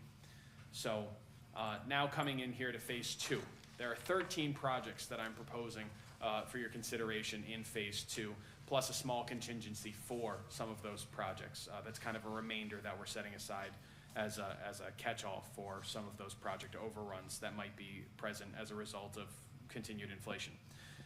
Allocations will help keep utility rates down. It will continue that process of keeping utility rates down, I should say, with more allocations to that sector. Some very important work that certainly, Jim, if you want to touch on, you certainly can. Phase 2 items include matches for the Community's Challenge Grant. I'll note some of those as I go through the individual projects. Assistance for the Sue Grossman Greenway, which is the item that I am hoping that you will all be comfortable enough to act on tonight after we give you more information. Funding for fire trucks, a small contingency for project overruns, as I mentioned, and more. So please note that this allocation that's presented to you tonight, it does include a reallocation of some of the money that was included in phase 1, and I want to be very upfront and very transparent about that. Like I said, there are monies, there are projects that have come up, and in this case, the Sue Grossman Greenway project, that have had significant project cost overruns. And we have an amount of money that had already been set aside, that's $200,000 for 800 band radios. While we need to move in the direction of having 800 band radios for the town for all the reasons that I've presented to you before this meeting here tonight, and I think it's very important that we pursue the radio replacement. It's not as pressing as the Sue Grossman Greenway allocation. And I also believe that at this point in time, there's more money available in grants for radios than there is for this Greenway. So I feel very strongly that you consider reallocating some of these dollars, and I want you all to know that this phase 2 bottom line dollar figure, it would otherwise be $1.7 million if this reallocation was not in it. So the additional $200,000, making it 1.9, is from a reallocated set of money. Regarding Winchester Public Schools, just another quick disclaimer. I also mentioned this when we were considering phase 1. The public school system received a separate set of money from the federal government as part of all of the acts and as part of the American Rescue Plan Act to help support education systems. The school systems are specifically not included in the list of encouraged and permitted projects that can be undertaken through the town's reception of the American Rescue Plan Act dollars. And regarding leftover funding, there may be some projects where we end up having some leftover dollars, there may not. If there are, it's my hope that I will come back for a phase 3 allocation. That will be all of the leftover funding that we push towards some projects or another. And certainly that will be something we discuss further down the road. We do have this money for an extended period of time through I should say calendar year 2026 is by the end of that when we have to have all of this money spent. So while we do have to move on these projects and make sure that we're putting our money to good use, we can also be strategic and we don't have to spend all of this money right away up front. In conclusion, just to summarize everything that I said, and then I will go through the individual projects. But the enclosed funding, we're talking about 13 new projects that are coming on board that are needed and would have a positive impact on Winchester as a whole. And I hope that you'll see fit to fund them. For next steps, I'm hoping that you'll see fit to fund one of these projects tonight and the other ones in June. Let's go through some of these project detail sheets. First, and these are, I believe, in descending order from most to least expensive, but I might have them a little out of order. We'll see how it goes. Sewer plant step screen. This project, we have a 50-plus year old manual bar screen at our sewer plant. The current screen is raked by hand, and it takes a lot of time, energy, and resources to make sure that, for example, people who believe that there are flushable wipes can go in the toilet and be flushed away as one of their problems being flushed away. It creates a big problem down at the sewer plant, and that's just an example of some of the materials that have to be scraped out of that system. So the new sewer plant step screen, correct me if I'm wrong, Jim, will be an automated system that will help to increase the number of man hours and energy and costs that we can allocate to other projects out in the field, as opposed to somebody, or around the plant, as opposed to having somebody constantly have to be tending to the step screen that's there presently. Yeah, I'll add one tiny little detail to that. One of the big benefits that we don't even mention here about the step screen is it runs 24 hours a day. You know, we're out there screening that by hand every hour or two while we're there. We're not there for, almost 14 hours a day. So stuff builds up, it goes around the screen, bypasses, gets into the system, clogs up our pumps. So this is a really big, important thing for us. But that also can be, this is needed only for the fact that people are using disposables. And when I was brought up with my own private septic system, we were only allowed to use toilet paper ever. So if citizens did only toilet paper, we wouldn't have to do this again and again and again. So it really needs a behavioral change in the town. Toilet paper is only for toilets, nothing else. It's really crazy. That's garbage. That should go in a garbage can. Shouldn't go in a toilet. I couldn't agree more, and honestly, if we can make a short commercial of you saying exactly that, that'd be really helpful. Seriously, we need to do more public outreach to make sure that people have an understanding of what the issues are. $450,000 Right. for nothing. That's true, and on top of that, though, this is a 50-year-old system. No, and I'm it's not a system, saying that, but even if one person, consistently, if it's just one person consistently flushing wipes, we will still have an issue eventually. So I think that this is a good investment. Okay, just to make sure I understood, so, Jim, so in the evenings, it's turned off, and then on weekends? No, it's manual right now. Yeah, currently it's just like It's not done either on weekends? Yeah, so Okay. currently it's really just a giant rake hanging in the stream of water that's coming into the system. And when it fills up during the day, you just rake it up into a pile and it gets disposed of. But and that's just when they're there, from 6 a.m. to 4 p.m. or So whatever. in the morning, you have? Yeah, that's the first thing they Okay. do, and it's the last thing they do when they leave. But that chunk of time in between, all that waste that would normally get trapped would build up until it overflows, because it's designed to overflow, because you can't just stop the water. And then that makes its way through the system. And we had one pump that we've pulled, I think it was 6 times in the last 10 days, because it just gets clogged up and can't run. It's ridiculous. So what would the pump do? This pump, well, this isn't a pump, this is a screen. Screen, What it does is as the water is coming through full of all these floatable objects, is it just grabs them and it just keeps rotating it up and dumping it into a bin. So it's constantly, just constantly very slowly moving. And it's a super effective, energy efficient way of solving a really bad problem. But then on top of it, we've had COVID. So now, on top of baby wipes, now we have all the COVID wipes. Right, exactly. So it's like exponentially ridiculous. Exactly. And toilet, and paper towels. Yeah, that was one I didn't know about until recently. Yeah. Apparently there's fiber in paper towels now, they're not paper. But why put a paper towel in a toilet bowl? Right? Who knew? So there you go, everybody. We'll turn this whole conversation I into got a my good mother PSA. back here. Yeah, exactly. Item number 2, this being your main course tonight, for lack of a better way to put it, the Sue Grossman Greenway. So the town, this is years ago, this is before my time, this is pretty much before Jim's time, or right at the start of it. But the town received a $1.5 million grant from the state to extend the Sue Grossman Greenway. And between increased engineering costs and a recent RFP that came back with high costs in their responses, there's been an overrun on this project of about $320,000. So we have people waiting right now to find out if we're going to execute this plan or go ahead with the project as it's been proposed. So if we don't go ahead with it, right now we may have to pay a significant amount of money back to the state of Connecticut for failing to complete this project. And that's a lot of money. I mean, we've already spent hundreds of thousands of dollars on this project to move it forward.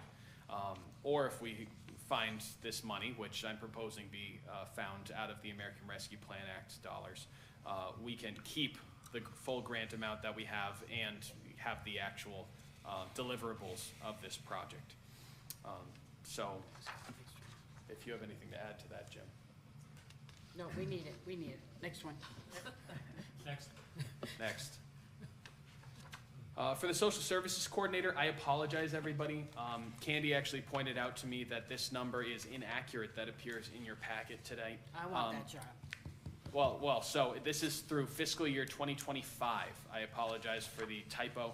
This will get us through 3 fiscal years if allocated, which, yes, you're right, is a much better deal for our dollar. So what's your salary? Her salary right now is $80,000.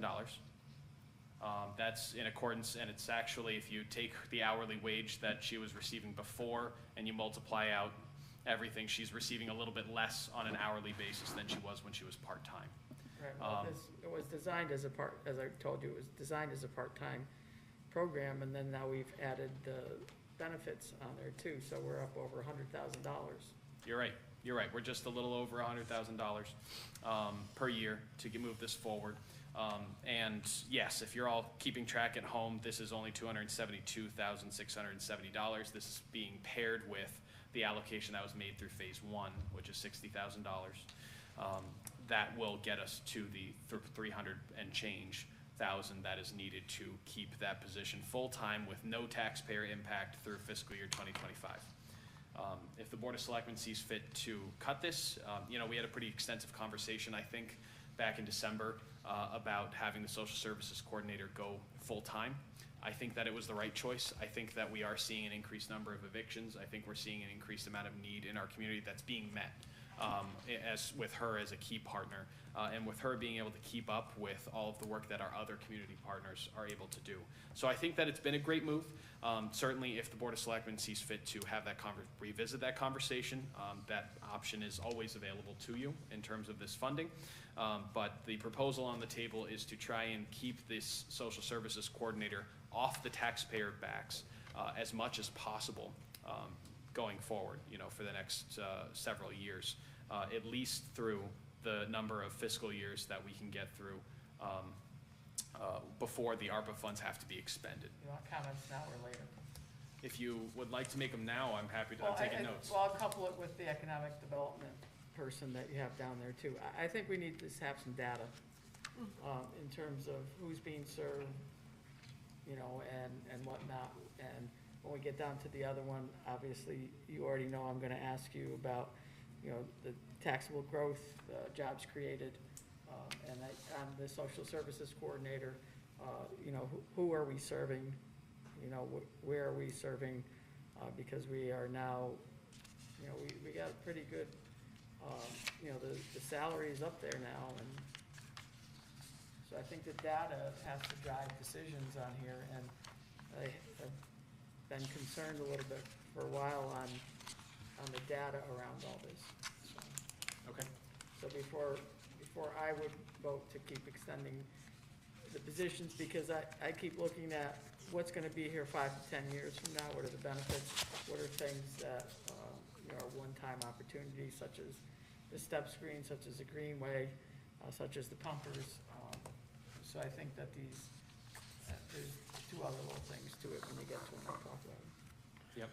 And, I was prepared to say this regarding the Economic Development Director, and I think that generally it applies to the Social Services Director. I have a list of metrics that I'm working on with the Director of Economic Development to measure success. That being said, the Director of Economic Development has been on with the town now for 3 months and maybe a couple weeks, and that is not enough time to measure growth, in my opinion. Right. So I'm happy to share that, and I'm happy to continue to share updates on that progress with you all. But I hope that the allocation will not be contingent on just 3 months of success. Well, I think then we can hold the allocation as well. That's an option, certainly. Yeah, I'd like to, I agree with Candy. We'd asked before, again, for data from the Social Service Director. We got one report. Every month we get something from the Chief of Police and from the Fire Marshal. Just a brief summary as to what they do, how many dog bites, whatever. I think it's important for us to know what the Social Service Director is doing, as well as the Economic Development Director is doing. We have no feedback from them. We Okay. had one report, she did, and it was comprehensive. I think it would be helpful to know who she serves in the community. Okay. What, that 80,000, how does that rank in salaries on all the other municipal employees? Seems high. I disagree. It depends on the employee, and it depends on the department, and it depends on how long any given person's been in that position. It's right on target from my perspective with positions of this nature, of social services nature, for towns our size. I think it's competitive without being in any way over, what's the word I'm looking for? Without overgiving to that position. And this is on social services, not economic development. We're in a very unique situation with economic development, I will say that. There aren't a lot of people who have part-time directors of economic development. We've had them in the past. Sure, Just, sure, but in the present, there aren't a lot of other comparisons to be made. But on the social services side of things, it's right on target, I would say, with some of our land use officers. I would say our long-standing land use officers. A couple of the other land use officers maybe make a few thousand here or there, more or less. It really depends. I could give you a comprehensive report of salaries for department directors if that's of interest. But I would say it falls pretty much within that median for department directors. I will say also that it's a very competitive field to be in right now. There are not a lot of people who are filling these jobs, and there are a lot of vacancies open. So thus the need to be competitive without being, a little bit But too we also too have high. to be able to afford these things as a community. And I think that, it's nice to be competitive out there, but we also have to make sure that these things are sustainable and affordable moving forward. And I think, but again, the data, because I have specific data I'd like to see. Yep. Yeah, absolutely. It's all about the balance. It's all about the balance between having somebody in that position who's delivering and the affordability of it. And that's the line we're gonna keep trying to toe. And also making sure that they're taking care of Winstead residents only, not others from out of town. That's true. You've got to be a little careful when you ask, who is being served? That's a very sensitive question. It's obviously, we're not going to put down names of people. No. But- I've seen communications about people who have been offered help that are not in this town. That's what I'm saying. So, but I don't know if that actually happened. Well, I think Or what the circumstances might be. But if you look in the newspaper and you look at what was said back in, what's today? A few months ago, one of the small towns out there who had some people in town that they were trying to place, they said they would place in Torrington, Waterbury, or Winstead. So what happens is these small communities out there don't have their own departments, don't have their own shelters, don't have their own places. So what ends up happening between us and Torrington is they come into our shelters. And I think that's what we're talking, some of what we're talking Yeah, I about. want to make sure we're helping our residents that are here. It's like the housing plan that you'll be seeing coming up and stuff like that, is when you look at what we end up serving versus the communities around us and, you know, their fair share of that portion of things, I think is one of the things, would be a nice, well, there's no nice way about any of this. It's difficult for everyone, for everything, everyone, everywhere. There's not good answers out there. No, but is the issue that if we're serving a person from another community, is that community paying for the service? Is that, No, it was someone who lived here who wanted to help a relative that lived hours away from here, That was another one. to have them come here and be taken care of by us. They're not a resident of ours.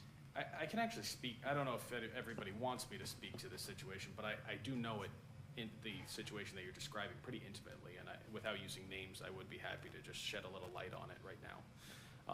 I think, Or certainly we can save it for I another think time. you probably, Okay. I think you probably should go through the rest of the. No, this is just, just an over, I think part of the Understood. data. How about this? When I meet with you all individually or Right. as small groups, I'll address that. The sewer plant septage receiving station, and I'm conditioning this on being able to succeed with the amount of money that has been allocated to each of the water and sewer projects. So it's possible that this money might be that there might be a need from the public utility side to use this money for some of the other projects in the event that the rampant inflation causes project overruns. But our hope is to use this $250,000 to have a sewer plant septage receiving station. And I think that this is a wonderful thing from what Jim described to me, and I hope I do it justice, and he's right here to correct me when I'm wrong. Just take the mic, at any point. But basically right now, there's no way to accurately account for how much septage, how much from the different septic tanks around town is being delivered to our sewer plants. So if we are able to upgrade this station, we can meter that and we can charge for the amount that is actually being delivered. So this is going to be albeit small compared to the whole operation of the sewer plant, but it will be a revenue generator, which is why I have a particular interest in this. It will help pay for itself over time. So certainly checking that sustainability box. it'll also pay for, they have the ability, companies have the ability to go to the plant and do the dump there, and there's no one physically there to measure it. So they're getting free services. We're Yeah. losing revenue right now. Yeah. So, Exactly. It's not just a lack of receiving revenue. It's also the machinery that's being used. It's the manpower when there are items that come up that need to be tended to by a live human. So there's a lot that goes into that, certainly. But having an additional revenue stream is always a positive item. Candace, to your point, though, it's not, I asked this question when we were talking about the sewer project before, and there is a cost. It's not free service. They don't go there and just dump freely. I was told that there is a standard cost. This just makes it there's no more measurement equitable. of it, right. Am I correct on that? We're losing revenue, It's not free. I wanted you, that right. a septic system service The doesn't access- get the a access- free The access ride. is free, Yeah. yeah. Doesn't get a free ride. Yep. Moving on, though, just to make sure I get through these individual projects, this is something that's already been voted on by the Board of Selectmen.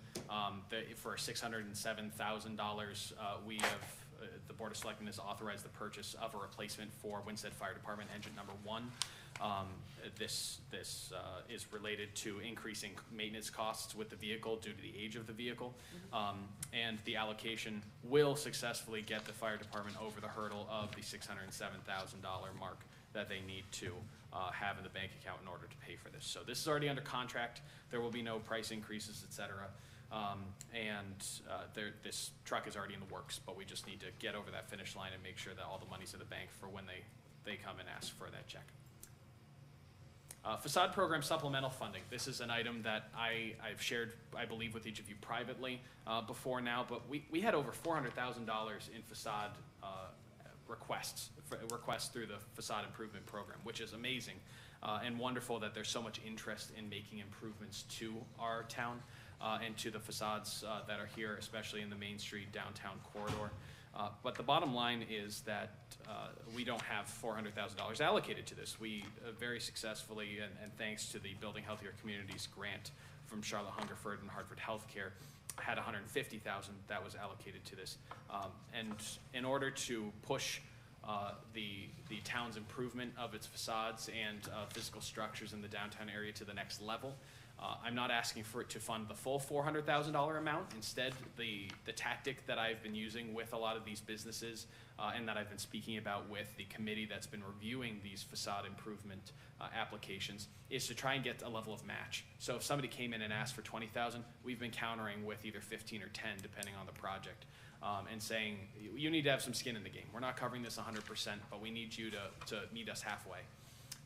And with that, we've already been able to leverage over $1.2 million with the simple $150,000 that we've had. I will admit that that's slightly inflated due to the fact that Joe Miller at 35 Willow Street was a recipient. But still, several $100,000, excluding Joe Miller entirely, was leveraged. About $300,000 was leveraged on top of Joe Miller's $900,000 in order to, with our simple $150,000. So think about what we can do with another $100,000. It's significant investment, and I hope that the Board of Selectmen will look favorably on an expansion of this program.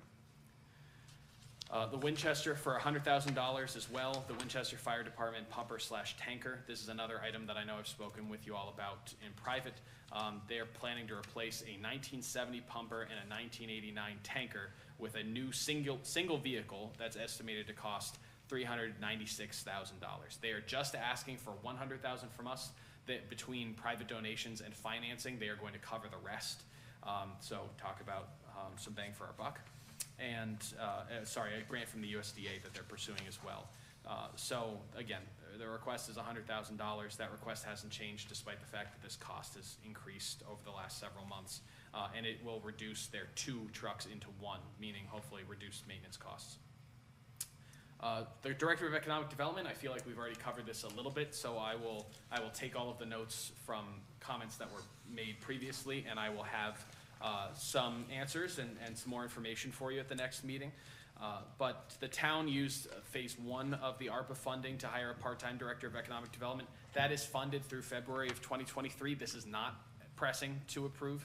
I will say if we want to keep the Social Services Director hired full-time, that will be at least a portion of that, I should say, will be a little bit more pressing to approve going into the next fiscal year. But we have time to consider this.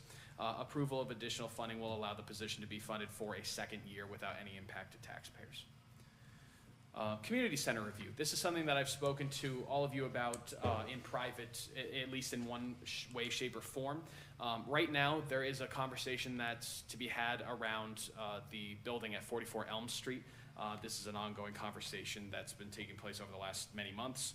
And there's a proposal that's on the table to have one of the programs that's currently in the senior center make use of some of that space. In order to make use of it, they need an amount of money, a lot of which actually they are able to provide, but some of which they are not able to provide in order to make 44 Elm Street something that is usable for the town. And I think that is one of 2 goals that we can pursue with that building, right? We can either put it back on the tax rolls, or we can choose to have it be for some level of town use. So this proposal on the table would invest money into the building to help make it available for town use right now, and would also improve it and improve the overall well-being of the building in the event that the town ever chooses to sell it in the future. I think it's important to identify the program that you are talking about moving in there, because I think it's a fundamental program that's absolutely needed in the community. Absolutely. So I think. And it's the Senior Enrichment Program. This is a program that's funded fully by the state of Connecticut, and that's where they have a sum of money that may be able to be used to help improve some of these spaces. Right now, they have a wait list. My understanding is that when I last spoke to the coordinator of the program, they had 9 individuals on a wait list. And this program, there are already well over a dozen individuals who are involved, I believe almost 2 dozen, with the expanded space that they found at the lower level of the senior center right now. And it's really working with individuals who have some level of difficulty living on their own as a day program. So they have enrichment programs that are offered to them. They have individuals who are at this program who are able to serve them on a one-to-one basis and really provide high-quality services. So the state of Connecticut, is really generous in providing this funding to allow this program to exist here in Winchester. It's a great thing to have in our backyard, but they have really expanded beyond the means of their space. And barring having the whole senior center be turned over to this program, we need to find some other space. And since we have some of that at our disposal, I think it's worthwhile that we're considering 44 Elm Street. Certainly, final decision to be made at a later date, but I hope that you all keep that in mind. Developmentally challenged people. Yes, developmentally challenged or physically challenged in some way. That's true. But the community center idea here is for that program, but not for, because within your language, you put in recreation and social services. And That's true. That's I don't support that. Right, and the clarifier I'll make with those first, this is a slide that I actually made some months ago when we were still in an evolving situation, and I apologize I didn't update this to be a little more specific for today's situation. But if we are able to move this program into 44 Elm Street, that does, and I'm sure the inevitable question that you're all going to ask at some point is, what's going to happen on the lower level of the senior center?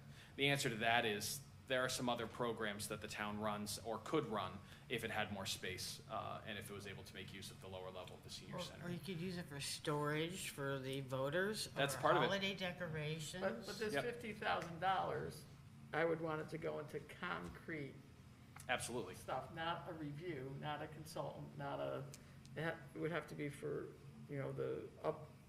whatever it is to Physical improvements to the building. Right. And I agree with that scope, and I not will a adjust. conceptual study, Yep, right? and I will adjust my slides to reflect that, because I agree wholeheartedly. Senior Center free fitness classes, this is an item that I believe I've discussed with all of you in private as well. So a little message here in front of you on the slides is directly from Jen Kelly over at the Senior Center. She believes it's very important, and I do too, that the Senior Center offer in-person daily fitness classes. To offer them for free is a huge bonus to our community, especially in a time where we have rampant inflation, especially in a time where it's been difficult to try and go to a gym for some of the members of our older members of our community. So this proposal would pay for the program 100% in year 1, 2/3 in year 2, and 1/3 in year 3, or 2 years for 100%. We have an opportunity to be a little flexible with the funding, obviously. It's not a huge cost. We're just talking about $25,000 and change. And I think that it's a great service to offer to our senior community. Could we get could we get other grants, community grants, to sustain this later on after this? We can pursue it, absolutely. There are a few things in here that, especially the ongoing items, that we couldn't at least pursue some level of grant. I'm not sure what the grant landscape is going to look like a couple years down the road, since so much money's going out the door today. But I will keep it on my radar. She's received some of these grants from Northwest Community Foundation. That's for what some of her that's what I was saying. Yeah. Okay. She's received some of those in the past. Because, there aren't many grants that they can give out, and this would be perfect for them. Thank you for letting me know. Well, I mean, that and other programs that she's done, she's, through the Connecticut, Connecticut, like Center for Aging, those things. Okay. Josh, why can't these fitness classes be coordinated with the YMCA instead of a separate location, especially at the cost factor that it is? I'm just considering, since the Y provides these programs anyway, and most of these fitness programs are free to seniors with their insurance. I know I do fitness programs at the Y, and they're free to me, as long as you have the insurance. I'm trying to understand why we would do something separate when insurances and the YMCA provides the same thing. Let me get a really good answer to that question at the next meeting. I've been over at the senior center when they've had the fitness classes, and these are people that, there's chair fitness, so it's not necessarily gonna be YMCA fitness. They do the exercises in the chair, they do line dancing, they the exercises are over there, and the people feel comfortable going into the center, because the center is like a safe space for them. It's a collector space of all senior activities. Well, I understand all that. What about There- physical There's access emotional to- reasons why one But physical. location might be Right, better. so I would say that the why for the people, that a lot of the people that are there, I would say would not be a good choice for them. Well, fine. And we'll get some reports on how many people use it and how often the classes are held. Yeah, I understand. Because where are they holding them? Well, either way, there's no step access that's required at the senior center, but at the YMCA, there is. Is there an elevator there? Yeah. So, I mean, these are programs that every senior center in the state has. They're programs that are, like I said, you know. I understand all that. I'm just asking the They're not question. gonna go to the Y. They're not gonna go to the Y. Right now, they're not, and the more you can keep seniors fit, the less falls there are, you know, because they have better balance and all that kind of stuff. So the idea of encouraging people to do something that's comfortable and in a place that's known is really important to them, and so. Well, just as we look for feedback and reports and data, same here. Absolutely. Next, we have the Soldiers Monument Educational Wayside Panels. This allocation would allow the Soldiers Monument to install what I'm calling wayside panels. It's the technical term, but these are basically informational, educational panels to provide information to individuals who visit the monument. So this is a match with the Communities Challenge Grant. As you all know, about $80,000 was allocated from that to help support some of this type of signage downtown. So connecting that up with the Soldiers Monument is part of that match. Project overruns, I have to be honest, you know, this chunk of money here, $21,129, it looks very random. It's the amount of money that was left over and did not fit into any other single project. I wanted you all to know that it's my intention not to spend every last penny, so that at least we have a little bit of money to play with. And like I said, so this money will be coupled basically with phase 3, any of the money that's left over from other projects to help move and address needs as they might arise. At $20,000, small but important. Something that I want to share with all of you is what I believe is a growing need for some local businesses, specifically our small businesses in town, have a need to improve their web perception, their web presence, and their ability to access their clientele on the internet. There are some businesses that you go to in town, if you Google them, it might tell you that they're in New Hartford, and they're not. It might tell you that it's the wrong address. It might not have a website. You might have to click through some very blurry images to find a menu. It might say that they're permanently closed when they've been open for the last 3 years. These are all examples of things that happen to exist in our town, or at least have over the past year. I haven't done an up-to-date search on everything that I have on my mind. But I believe that it's very similarly to the small forgivable loan programs that we've offered so far. It would be worthwhile to us to find and seek out some of the businesses that we believe need a level of improvement in their online, or that could benefit from a level of improvement to their online presence. And we could authorize somewhere in the ballpark of $500 to $1,000 small, whether it be loans, whether it be grants, et cetera, for them to complete some of that work. I believe that this could really help us gain not just the individual businesses, but also help the town have more of a presence online and be more of a force to be reckoned with in the region as we talk about marketing and positive presence and projection. Josh, I'd love to see that 20,000 go into improving our own website. Well, you have other money for that. Don't worry about it. I know, but it needs to get done. So what about Discover Northwest Hills? If these businesses, excuse me, because you're looking at a website that's connected to that, so they would already have an automatic place on that website. They would have a small landing window. I don't know if everybody's had the opportunity to go on Discover or Litchfield Hills as a website, but when you go into the map or when you search for businesses in an area, a small window pops up and a little bit of information shared. You have to pay a sum of money on a rolling basis. I believe it's a monthly basis in order to have pictures and in order to have an extended amount of information.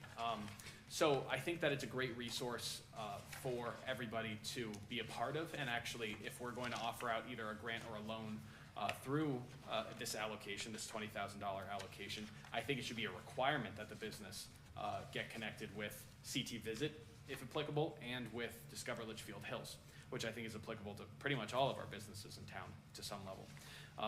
However, all of those little snippets of information have links at the bottom of them that say go to website, go to social media, and connect them to other people. So I would want all of the recipients of this money to be required to have that landing page, that landing window, I should say, on Discover Litchfield Hills, but I would want them to be able to develop a true online presence that talks about the products, services, hours, menu, whatever the case might be, in a larger format that Discover Litchfield Hills isn't built for. So what if they don't want to? We have businesses that don't even use email. Well, I think there are two ways to approach this, right? There's we can go out and we can seek out businesses where we say, hey, you're a great business and we want people to know about you, and you don't have a website. Can you do something, and can we offer you some money to get that done? Are you interested? And I think that a lot of people will say yes if there's money involved. On the other hand, we could also open it up to applications, so that if somebody says, you know what, I might already have a website, or this is something I've always wanted to do and now I'm going to apply for it. I don't think that either one of those approaches is wrong. I think that obviously one of them allows us to control where the money's going a little bit more, as opposed to just a free-for-all apply, if you will. But I think any level of improved development online is going to really help the image of those businesses and the town. And every business that gets a loan should link to our town website too. There you go. That's certainly. Once it's corrected. Once it's improved, the new and improved, right?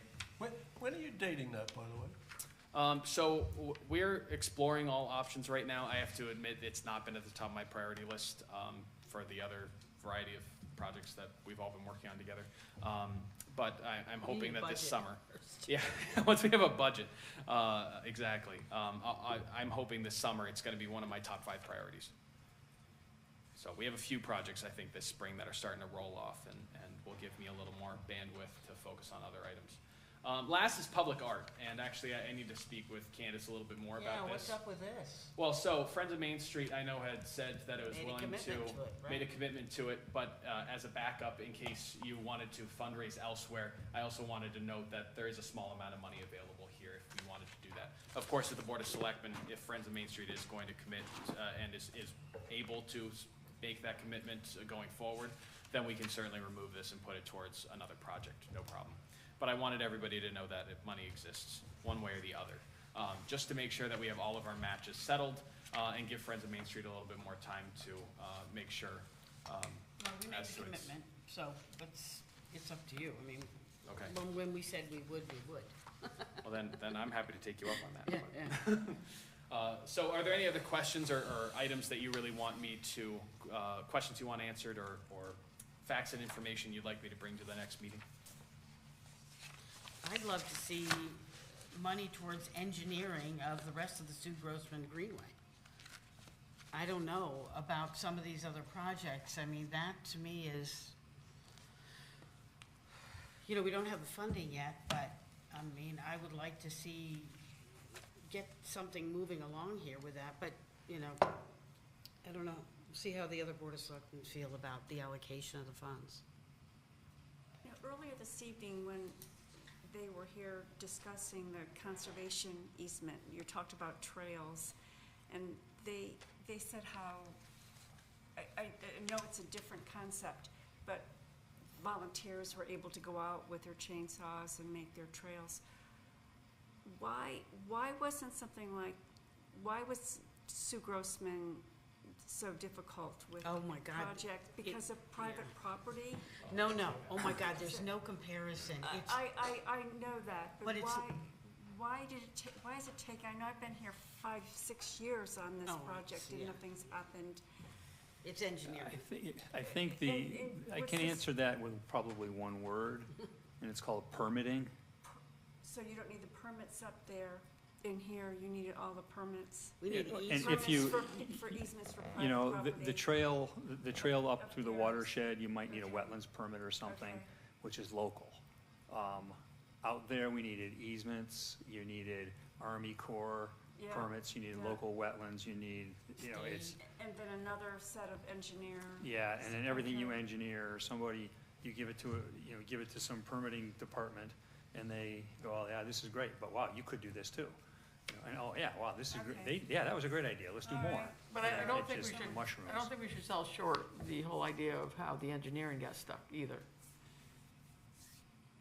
Engineering was really stuck for a while. Oh, well, yeah, And I mean, don't that's a know- whole nother I discussion, don't know sure. if there's any way to recover any of that, or to ask to recover any of that.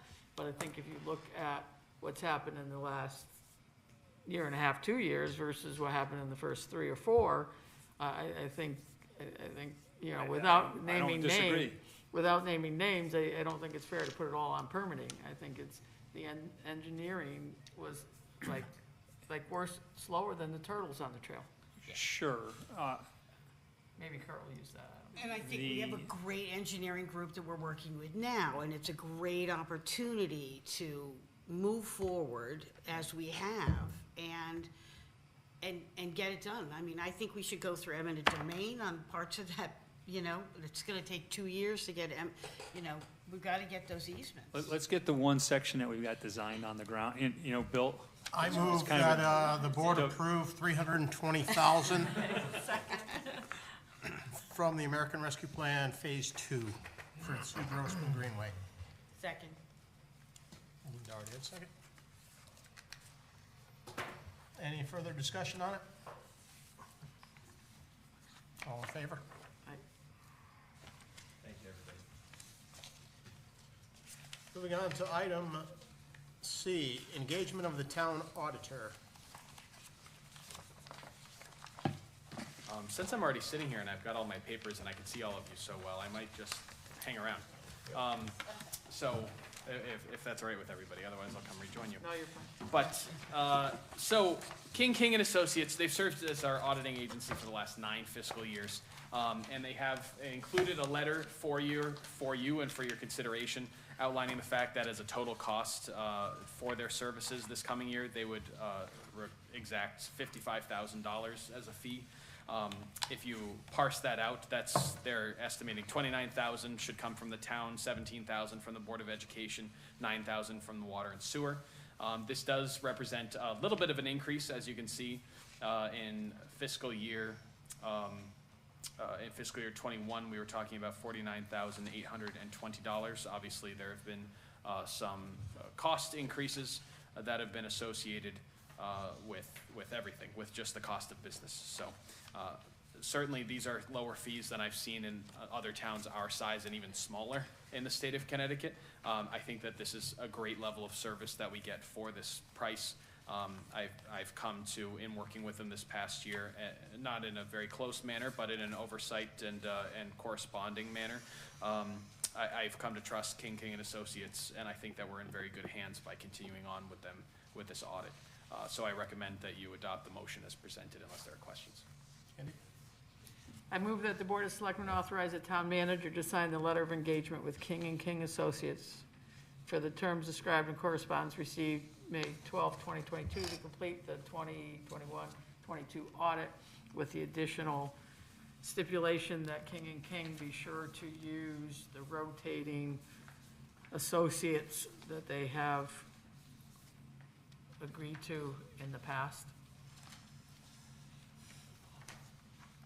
They did this past year, and I'm sure they'll. Second that. And just for discussion, the purpose for that is, again, we never want to have the same people on the audit for Consecutive years. year after year after year, because that's how we got in trouble before. So that's why I added it. Any further discussion? Yeah, a couple questions. Certainly, there's an increase, and I understand that. Are we prepared for that in the 22-23 budget? I believe it's easily manageable, yes. Don't forget, that's not all falling just on the town. That will be divided between the Board of Education and the Water and Sewer. Yeah, I know. Are both the education budget and the government budget prepared for those? I mean, it's only $5,000 increase, but. Right, and I can't speak to if the Board of Education allocated enough in that particular line, but given the size and scope of the increase we're talking about, I can't imagine that Fair the enough. entire Board of Education budget can't absorb that. All in favor? 6-0. Thank you. Refunds as recommended by the Collector of Revenue Services. So in front of you, you have, I believe it's 5 different refunds that are recommended.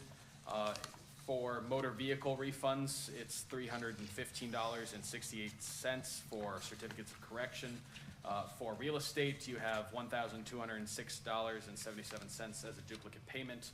And on supplemental motor vehicle, you have another $35.72 as a duplicate payment for a total refund of $1,558.17 that I recommend you approve. Do we have a motion? So moved. Thank you, Candace. Second? Thank you, Linda. All in favor? 6-0. E-code and ordinances.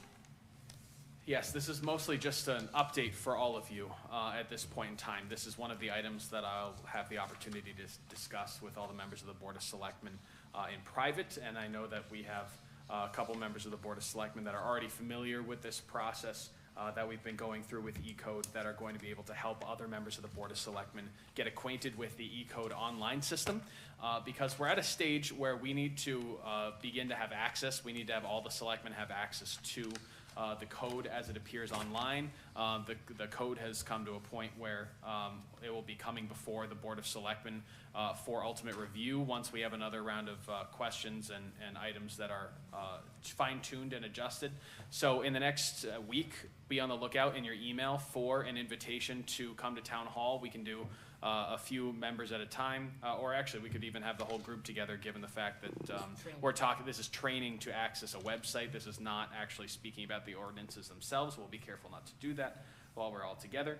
And I really appreciate in advance the time that you'll spend learning how to access that system and learn a little bit more about E-code and where we stand with the project. Yeah. Yeah, so we also lined out a whole a calendar of how it's gonna move from here forward. So by July 1st, we send back to E-code, like there's about 6 questions Josh has to answer. Next week, we hope to, the 3 of you need to get on E-code with Jonathan. And basically, it's just looking at the format. So if you go on any other town, like the town of Avon, a couple other ones, if you just search E-code, other towns have their ordinances on the E-code platform. And so what you'll see is you'll find it to be searchable, you'll see it, how it's organized, the charter, the ordinances. And that is basically what you'll be reviewing. We will not be reviewing what the ordinance says, because that's already been done. So the ordinances have been updated and whatnot, but your access into the website, because you're gonna get a username and password, but you're gonna have to be there when we do it. So we put that in, then you could see it. But it's not to figure out if the ordinance is what we wanted to say or the ordinance isn't what we wanted to say right now, because what we have to do is just get the process through so that it gets adopted for the E-code format, how they format it. And then once it's formatted and we adopt that, then we put it out there for a month or 2 in a different format for people to see what the changes in the ordinances were that we've made up until this point through department heads. And the ordinances are not perfect right now, but they're better than what they used to be. So that'll come through, and then sometime in October, we think, October, November is when we will move and start the whole ordinance process. There's this, an ordinance we have to adopt beforehand that will move all of them to adoption. And then the hard part after that, or the part that should always happen, is that Josh will talk to department heads. We also make sure that ordinances are reviewed on a regular basis and updated on a regular basis. So this platform is gonna be mostly for you to see the platform right now and then into the adoption process. So, there's a couple of us that can make you users, so you just have to, we'll figure out what time. I can come in, Candace can come in, Terry upstairs can come in, can make a code for you whenever you have time. So this understanding of how to use this is right now just for us. Yes, it Has cannot. nothing to do with the public, it's just the select. It can't go to the public right now Right, until we. understand. They say, the company that says it doesn't get open to the public until we are satisfied on the internal side with our questions and until we adopt it. So when we put I things. follow that, but this special meeting of just looking at how to use it is just for us. Purely technical, just for the selectmen. So it could be any time, you know, it could be at any point in time where you have some time, we can come down and do it. So we're all able to do that. What would you like to have as our feedback from looking at that? Well, there's really not too much feedback that would come from that, other than noting what it looks like, how it's organized and whatnot. I think you'll be shocked that you'll be able to find things Yeah. now But- that you wouldn't be able to before. But all those changes that have been up in Josh's office, the review on the ordinances that have already been done, there'll be a sheet, there'll be a section in that website that will have all those highlighted, all the Yeah, changes that have been made. Again, I understand all that. I'm just wondering what kind of Is it feedback you're looking Is it for. user-friendly? Just, hey, it looks good, bye. That's That kind pretty of much thing. it, so you Kind become, of. yeah, so you Okay. become familiar with it before we start moving it after July 1st. Fine, just trying to understand Yeah, where the requirements are. yeah. I don't want another password.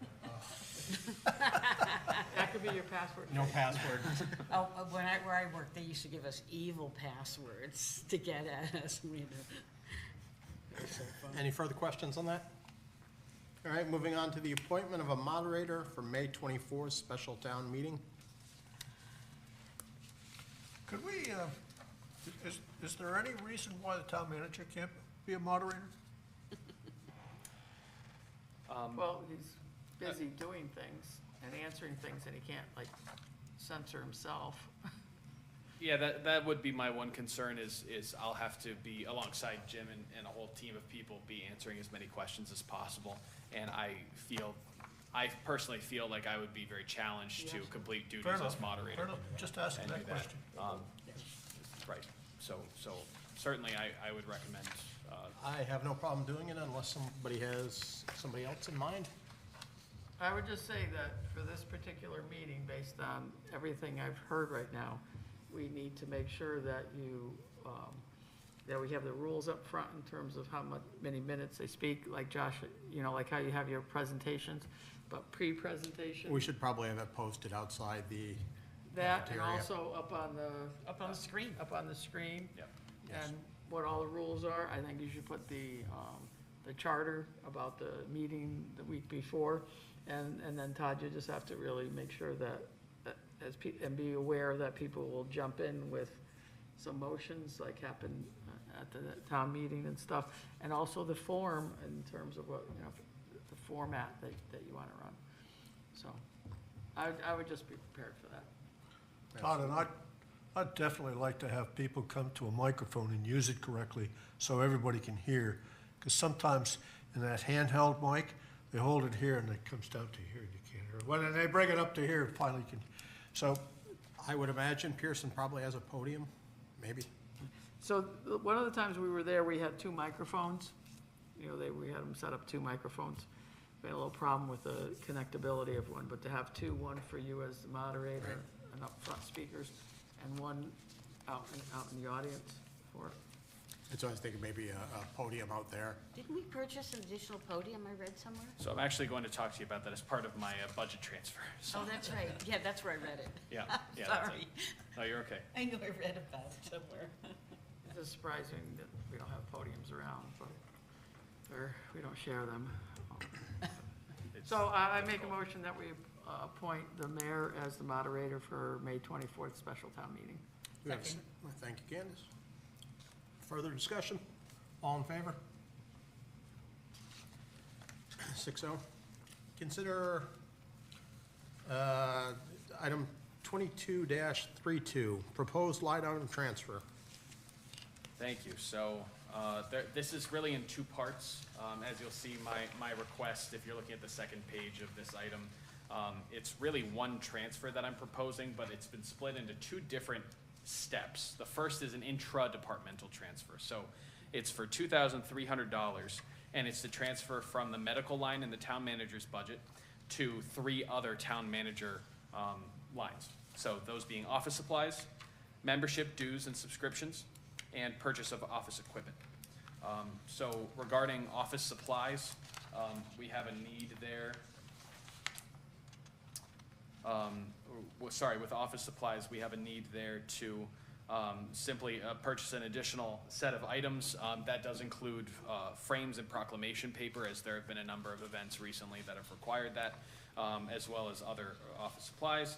Membership dues and subscriptions, we need a little bit more money in that line at the end of this year just to close out a couple of the different programs that I personally belong to, as through my work with the town, of course. And last, purchase office equipment in the amount of $1,000 for the purchase of a podium. Right now, there is a podium that the police department possesses, and my understanding is that there is a police department seal affixed to it that can come off, but it is difficult to do so. There are some instances where podiums are needed in different places at the same time, at different times, and so on. And I believe it would be in our interest as a town to have one where we're able to have the town seal affixed to it, where it's easy to transport, where we have all of these things in mind. For $1,000, I think it's a decent request. So that's item 1, and then if you want to vote on that or ask questions, I'll move on to item number 2 thereafter. I move that the Board of Selectmen approve the line item transfer of $2,300 from Fringe Benefits Medical 111-9000002 to Office Supplies 111-806-0000, $300, membership dues and subscription 111-814-0000, $1,000, and purchase of equipment 111-806-0001 for $1,000. We have a second? Thank you, Linda. Any discussion? Josh, what's the status of the EV charging stations now? Are they operating? Well, we have the part on order. As soon as it comes in, this to add credit cards, payment methods. So they shut off still? Right. Yes. Okay. Yeah, that's correct. And putting this credit card reader on is our charge? Well, and actually, so I'm going to talk about this a little bit under actually just literally the next motion. It's going to cost $2,700 for the part and installation, and after that, it will operate smoothly. So yes, it is at our cost, but after that, there will be a charge that comes from the EV station, which will become a revenue for the town. So it will help pay for itself, but there is an upfront cost. And that is the reason why there was no card reader to begin with. The town at the time decided not to pay the additional expense of having a card reader. I don't think we were asked. One way or another, the decision was made. Yeah. The credit card companies won't assist in payment on that? Unfortunately, no, they won't. Moving on to item 22-30. We have to vote. You gotta vote. All in favor? Unanimous, 6-0. Item 22-33, proposed line item transfer. And this is the same line that it's transferring from, so it's the medical line in the town manager's department to buildings, town hall for maintenance of structures, and $2,700 worth of this is going towards the credit card reader. And that, like I said, that's already on order, but we have a purchase order out right now. We need to fund that project. And then the extra $10,000, Jim might be able to describe the particular issue that we've been seeing with the air conditioner in much more detail, but we have an issue with the air conditioner specifically down in air conditioning system, I should say, down in the police department. And with this extra money, it's my thought that we should use it to improve physical spaces as much as possible. So when I asked Jim and Marshall to come up with a project for me that was approximately this size and scope, they instantly knew this is a very pressing project. It's very timely given the time of year. And the sooner we have addressed this, the better. My understanding is that part of the air conditioning issue is in the room where some of the computer servers are kept downstairs in the police department. And certainly any overheating would cause additional damage and possibly cost more money for the town. So on multiple levels, I think this is appropriate and important. Didn't we replace the heating system last year, the year before, something like that? Yeah, bits and pieces of it. Yeah, we're not going after it all in one shot, so I think we did. I think in the last 3 years, we've done 3 of the heat pumps down there. This is actually a mini split kind of dehumidifier, heater, air conditioner. Actually, I think it's just an air conditioner dehumidifier. The radio room has just all the electronics that just are just pumping heat out. In the winter, they don't even need heat down there because of it, but in the summer, it's just, you know, the system we have just can't keep up with it. So, So are you gonna put in a mini split? yeah, Oh, so you don't have to have the heat on in the winter? Right. And just have air conditioning in the summer? Great. Yep. Can I have a motion? I move that the Board of Selectmen approve the line item transfer of $12,700 from Town Manager Fringe Benefits Medical 111-900-0002 to Buildings Town Hall Maintenance of Structure 127-827-0000. I'll second that. Thank you, Steve. Any further discussion? All in favor? 6-0.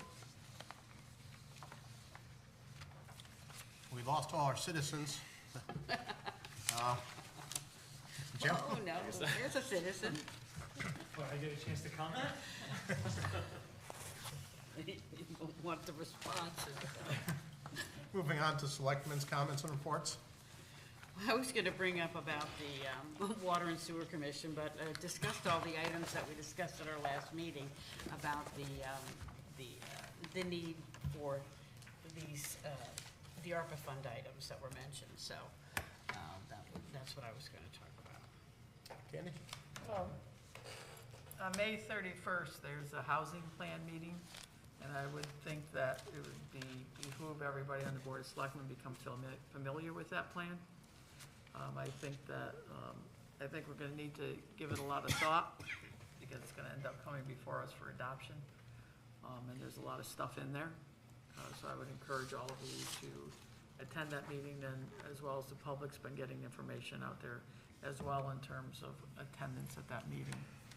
And then, of course, obviously, this weekend, everybody knows it's gonna be been on the radio, we'll be on the radio, we'll be on Facebook, we'll be everywhere. So on Thursday, there will be a trivial contest both at the Senior Center and at Little Red Barn. That will kick off the weekend, so hopefully a lot of people will attend. And on Saturday, all the events are rain or shine. On Friday, if the Senior Center dance gets canceled, it will be postponed to another date. That is not rain or shine. But on Saturday, most everything is rain or shine, except for the community picnic at 4:30 on the green. So cross all your fingers and toes for the weather on Saturday, and it should be a great, the parade is gonna be bigger than anyone we've had in a long time. You look at how many bands they have incorporated and everything. So find yourself a spot on Main Street. It has something to do from 9 o'clock in the morning till 9 o'clock at night. And the pep parade kicks off. 90 degrees. Yeah, the weather's Huh? gonna be. It's gonna be 90 degrees. 90 degrees, well, Yeah. it's I don't cooler on the hill up there for the picnic. Not for the pets. The parade kicks off at 2. Just one more thing, tickets for the 88th Laurel Ball will be, which will be held on June 4th, will go on sale next week. They'll be available at the town clerk's office. Or you can purchase the tickets from any Laurel Commission member. The event will be held in the East End Park under the big white tent again on June 4th. That's it. Jack, do you have anything? I've already mentioned the parade. Monday the 30th, 11:30 start, ceremony in the park after. All right. Just a couple things from me. The town wishes to send condolences to Torrington on the passing of their former mayor, Dee Dunny. And also on behalf of the town and the police department, wish to request public's assistance in identifying an individual in town who's been driving around on an orange dirt bike. He's been driving recklessly on streets and causing hazardous conditions for drivers as well as other pedestrians. And the individual is causing disturbances at businesses. Winston officers and state troopers have tried to address this individual on multiple occasions, but the male creates more hazardous situations as he nearly struck numerous citizens last time while fleeing. The individual has taunted and antagonized officers from Winston and the state police And he's also made lewd comments to female officers in public areas of town. It's a male, and he's driving an orange dirt bike. If anyone has any information on who he is, they can reach out to Officer Michalewski or Officer Waltzer at the police department, or you can email the town manager or myself, town manager at townofwinchester.org, or mayor at townofwinchester.org, and we'll make sure the information gets sent to where it needs to go. Where's this individual riding the bike? On the streets, on the sidewalks. On Main Street and stuff? It's basically, he's putting himself and others in danger, and What generally. streets, Ty? What's that? What streets? Multiple. Where? Multiple.